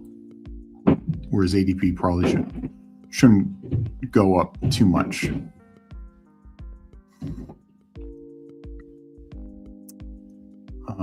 Let's see, coming up here, I'll get one of these 3 receivers. So I like that for my team because I'm pretty high on all of them.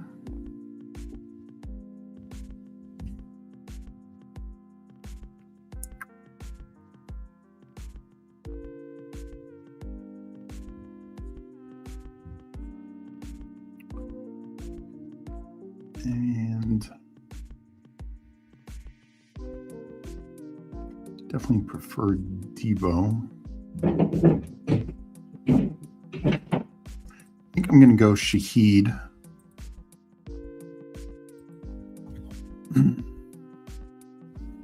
There. Tight end definitely comes in the mix at this point.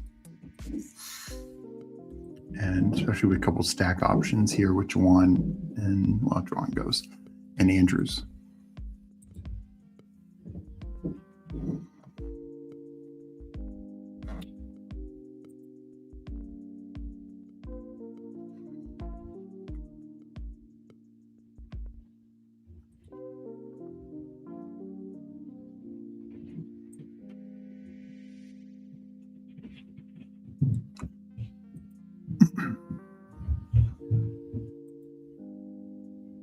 So Gainwell is he definitely is the interesting one for me. Is there, like just said, there are some clear paths. I mean, he definitely showed he can be a very productive player.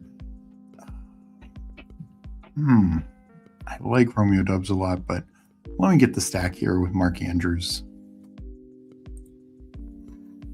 to at least have some, potential anchor at tight end.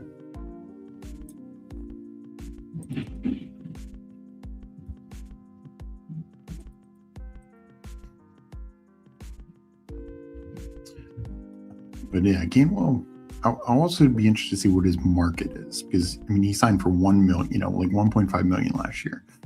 Definitely going up, but I don't think it's going to be. It'll probably be more than what like Rico Dowdle got 3 million. Him and Javonte were essentially $3 million deals. It's not going to be like Swift $8 million, like Swift got a couple years ago. So it might be like just 4 or 5 million. Like a 2-year, $10 million deal, $5 million a year, somewhere in that neighborhood. Kind of, it's essentially what I think Warren re-signed with the Steelers last year for like a 2-year, $12 million deal, if I remember correctly. So probably more in that ballpark.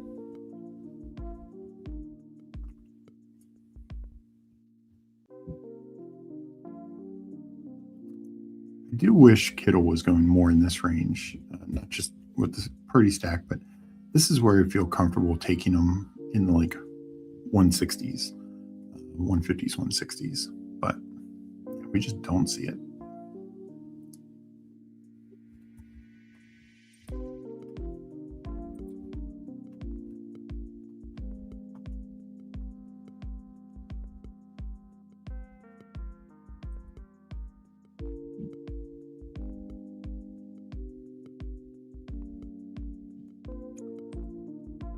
Can't really figure out where I stand on Chuck. Year 2 leap with Kellen Moore offense, who I really like, versus 10 passing touchdowns in 10 games and regression, exposing him as the bad quarterback he probably is.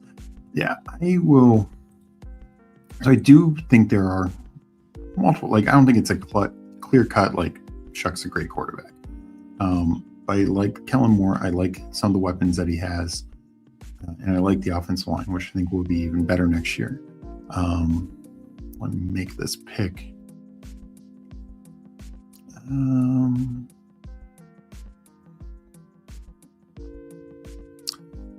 like Theo Johnson. We have one Giants player. I think I'm going to go receiver. And I'll take Troy Franklin again. I think this is a fair ADP price for a guy who just had 65 catches, 700 yards, 6 touchdowns. I don't see, I don't think his role is going to be overly diminished next year. So yeah, the 10 touchdowns is troubling. Though 3.1 is the exact same percentage that Rather had. But a below average percentage for sure. What I will point to, and I know, like you said, 10 games, because he did play like half of a game and then the 9 starts. So 9.5 games. The other thing I think we need to keep in mind is Taysom Hill's gone. Too many times they would drive down and have Taysom Hill just take over in the goal line and go to go, and it just, to me, be a mess. We'll add Theo Johnson here. So quite a few tight ends I like. Actually, you know what? Go with what I trust. Elijah Surratt. Probably not getting back to me. And I'll bet on some of the upside for this team. I feel like I need it. Tight end, I think I'm getting a decent one. And, every now and then that worked. And they'd have a positive touchdown drive with Taysom Hill. But a lot of times it didn't work. It just really didn't. So I just think that, and the other thing is they had no running game, which is part of the reason, because Kamara was hurt. At this point, Neal had gotten hurt. He played some games with Chuck. Kendrick Miller was hurt. They're trotting out Audric Estime and I can't even remember who else at the end there. And so, I just feel like if they get a better running game, that can just help the offense get more scoring opportunities, more upside and potential. So I don't know. I think that there's just a better path for him, and I do worry, teams could figure him out and all that stuff. And I don't think he's this massive prospect who's going to be a top 10 quarterback. But in this offense, I think he's going to be more functional. And I also, the other thing with the Taysom Hill stuff being gone is Shuck used his legs. He had 45 rushing attempts, 186 yards, 3 rushing touchdowns. That easily would have been more without the Taysom Hill BS. And of course, if he played the whole year, it's clearly going to be much more. So I think he offers a nice rushing floor upside as well, is how I would put it. We got Pepper Tony checking in. Sup, pups? Hope you're doing well. This is my second draft of the day. We talked earlier in the stream about free agency, some key guys there at each position, and also we'll be talking more about it, about some certain teams like just not having the potential to really be active in the free agent market.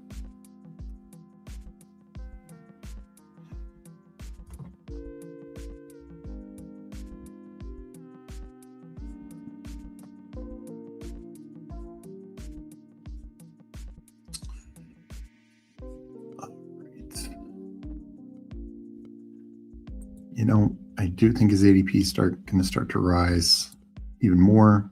I will take double Indiana receivers here, Surratt and Cooper. Maybe I would have gotten him back in a few picks, but just didn't want to risk it. I'm hoping I can get a tight end that I like at this next pick. Yeah, I think Horton's a fine pick here as well. But I want to be overweight on Mark Cooper, and I think having some upside here, given receiver room, makes some sense.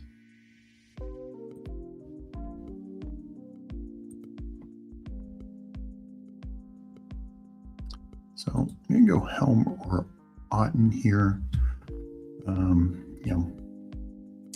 Otten's a free agent, but I do kind of expect him back with Tampa. Colby Parkinson's fine, definitely fine at this price. I think any of those three.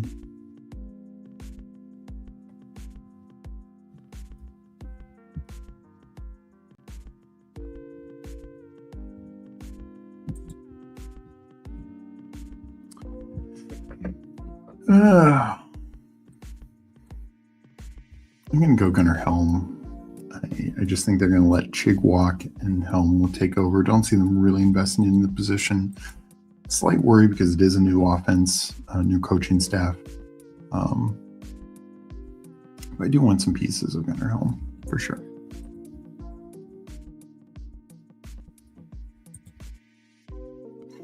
Yeah, I mean, I get that. And it's like, if we're talking like a dynasty perspective, I'm not a big fan of Tyler Shuck. I think he's going to have this short little window where he can be effective. And then, I don't want to get off that ride. Like, I just don't think you're going to, and I think he's going to hit a ceiling at some point. But to me, this is the year that I think is most intriguing because he's still young enough. The mobility should still be there. I think the Taysom Hill moving on, there just could be enough there.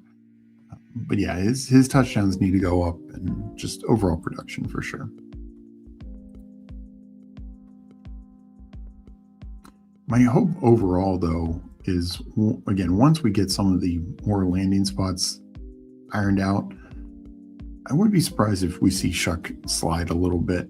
A lot of those guys like Mendoza, Ward, Stroud. Stroud won in this draft ahead of me, ahead of Shuck. And I get it. Like, you need to get your quarterback at some point. But I think once more landing spots are secure, this tier, Darnold might stay relatively where he's at. But Stroud, Chuck, Mendoza, etc. I mean, easily Kyler gets a good landing spot. Malik Willis gets a good landing spot with their rushing upside. They can move above them, and not even just necessarily move above them, but we could just take these same quarterbacks in the same order, just a round and a half later, just because we now know there's actually 32 starting quarterbacks in this league.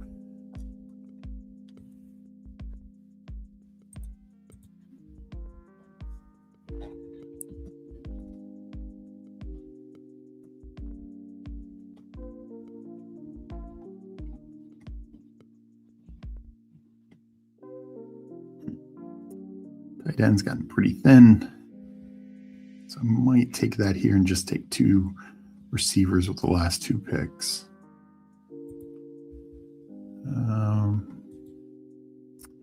I think we'll go Pat Freiermuth.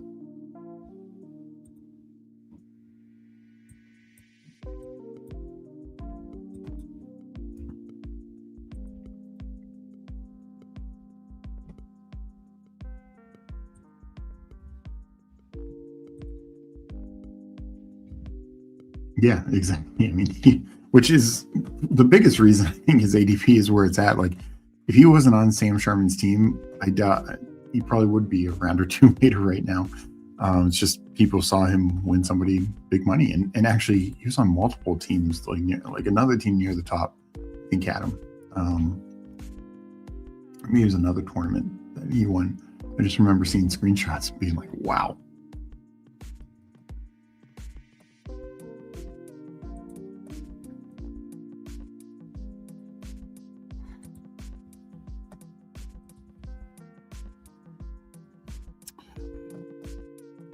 Oh, boy.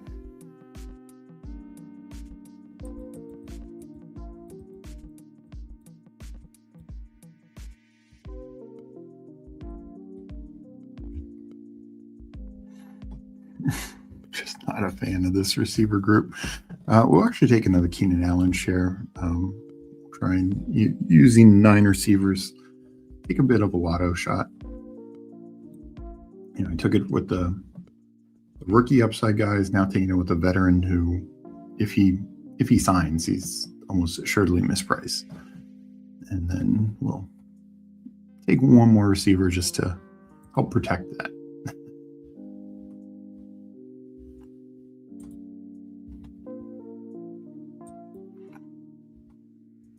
This is just a tough area. I mean, there's so many. I mean, there's paths forwards for all these guys. I think Mooney is almost assuredly gone from Atlanta.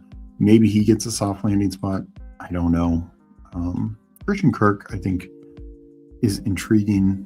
He's a guy who if he signs somewhere where he's like a clear slot, I know it wasn't a good year, but he had great playoffs. He serves one role really well. He's a solid slot receiver. As I mentioned, some rookies here. There's, right now Washington's number 2 receiver in Luke McCaffrey.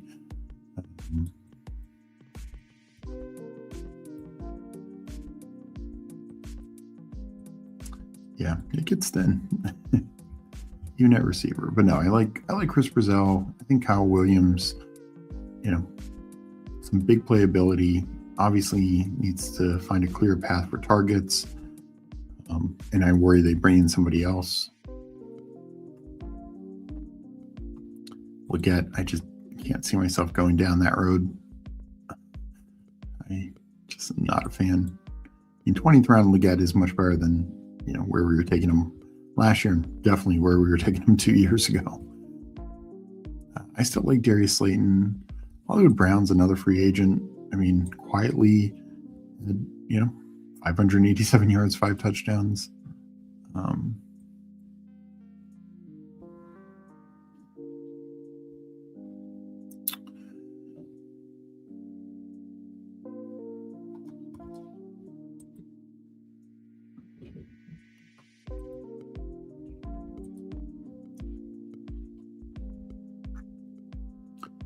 So we'll see what gets back to me.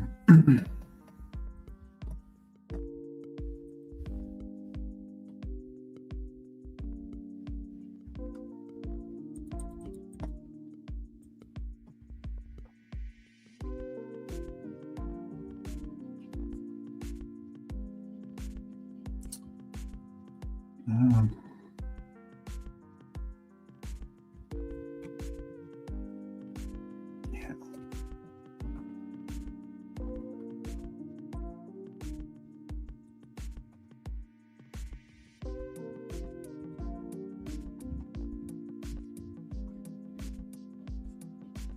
I think I need a little bit more certainty on this team. Like Chris Brazil could get buried. I'm going to take Kirk. He is somebody who I think his ADP will go up. Not massively, but could go up, 60 spots easily with a solid enough landing spot. So maybe getting a little value there also. All right, we'll look at the teams. I went 3-5-9-3. Lamar, Purdy, Shuck. So 3 quarterbacks all in the clear starting window and all in top 125 picks. Hit running back pretty heavy early. Also, JT, Henry, Scattaboo, Algier, Emma Johnson. So stopped at 5 there. Receivers, Chris Olave, Mike Evans, Ricky Pearsall, Rashid Shaheed, Troy Franklin, a couple pair of rookies, likely second-round rookies, and Elijah Surratt and Omar Cooper Jr., then some veterans to round it out, and Keenan Allen, Christian Kirk. Still could potentially have 4 number 1 receivers right here, plus some other upside shots. So I don't, I know many people will hate that wide receiver room, but Mike Evans, if healthy, should vastly outperform that ADP. I get the health is a factor there, but I'm willing to make that bet. Mark Andrews, I think, is going way too late, particularly with likely moving on, and even Charlie Kohler probably moving on. So Gunnar Helm and Pat Freiermuth. So I think it's a pretty solid tight end room for kind of middle and then too late. Next up, we had Legion, 3773, Dak, Goff, Bryce Young, Swift, Warren, Jadarian Price, Jonah Coleman, J.K. Dobbins, Katron Allen, Kamani Badal. This is actually a really fun running back room, and not even starting to the 5th round. So that's nice. I mean, Swift is, I think, the only guy you can fully count on. Warren, a bit of an unknown with what the Steelers end up doing, but should be at least number 2. Price, Coleman could land in nice low spots. Same could Allen. Dobbins, talked about him with the free agency stuff. Feel good about that. And I think Badal, and he's even sliding some. I think very likely to be the number 2 back for the Chargers. So I think that's solid. And then Lamb, I know with Dak, London, AJ Brown, Jameson Williams, Romeo Doubs, Jeremy Bernard, Isaiah Bond. So kind of the core 4 in the first 4 rounds, and then weighted Doubs. I think it's nice value, and then Jeremy Bernard, I'm a big fan of, and Bond, is fine as a 19th round click. Tyler Warren, Colby Parkinson, and Jake Tonjes. So hit it early with Tyler Warren, which I think is a fantastic pick. Colby Parkinson, it's very solid where he's going, and Jake Tonjes, he could have a pretty extended run with San Francisco next year. FK checking in at the 10th spot, 3-5-9-3. So similar build to mine. He went Jaden Daniels, Fernando Mendoza, Cam Ward. So split up the quarterback value a little bit more, which is probably a smart thing to do. Double anchor here, Genty, Hampton, then Henderson slightly after that, then 2 later round shots in Ray Davis and Claiborne, T. Higgins, Lad McConkey, Jacoby Myers, Quentin Johnston, Jawan Jennings, Travis Hunter, Trey Tucker, Eligiah Manor, Jack Betch. And so a lot of second or young receivers in that group there to go with, your clear starters.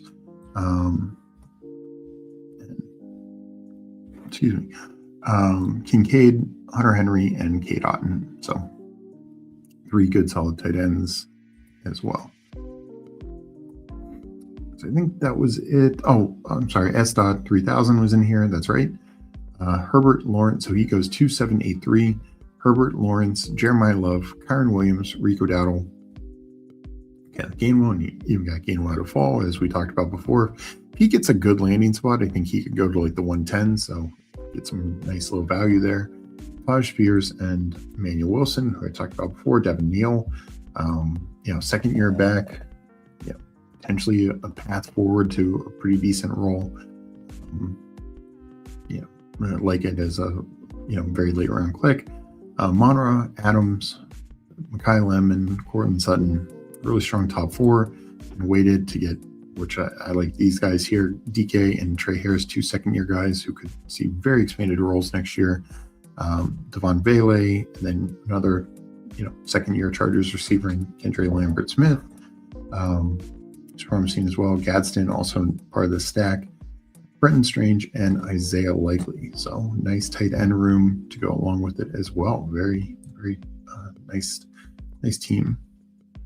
So in kind of double anchor running back, a couple guys could have nice roles, and Dowdle and Gainwell, and then also took depth. So yeah, good rooms across the board. Two quarterbacks in that early pocket, and then got some depth at the other positions. So good all around drafts. I think that was fun.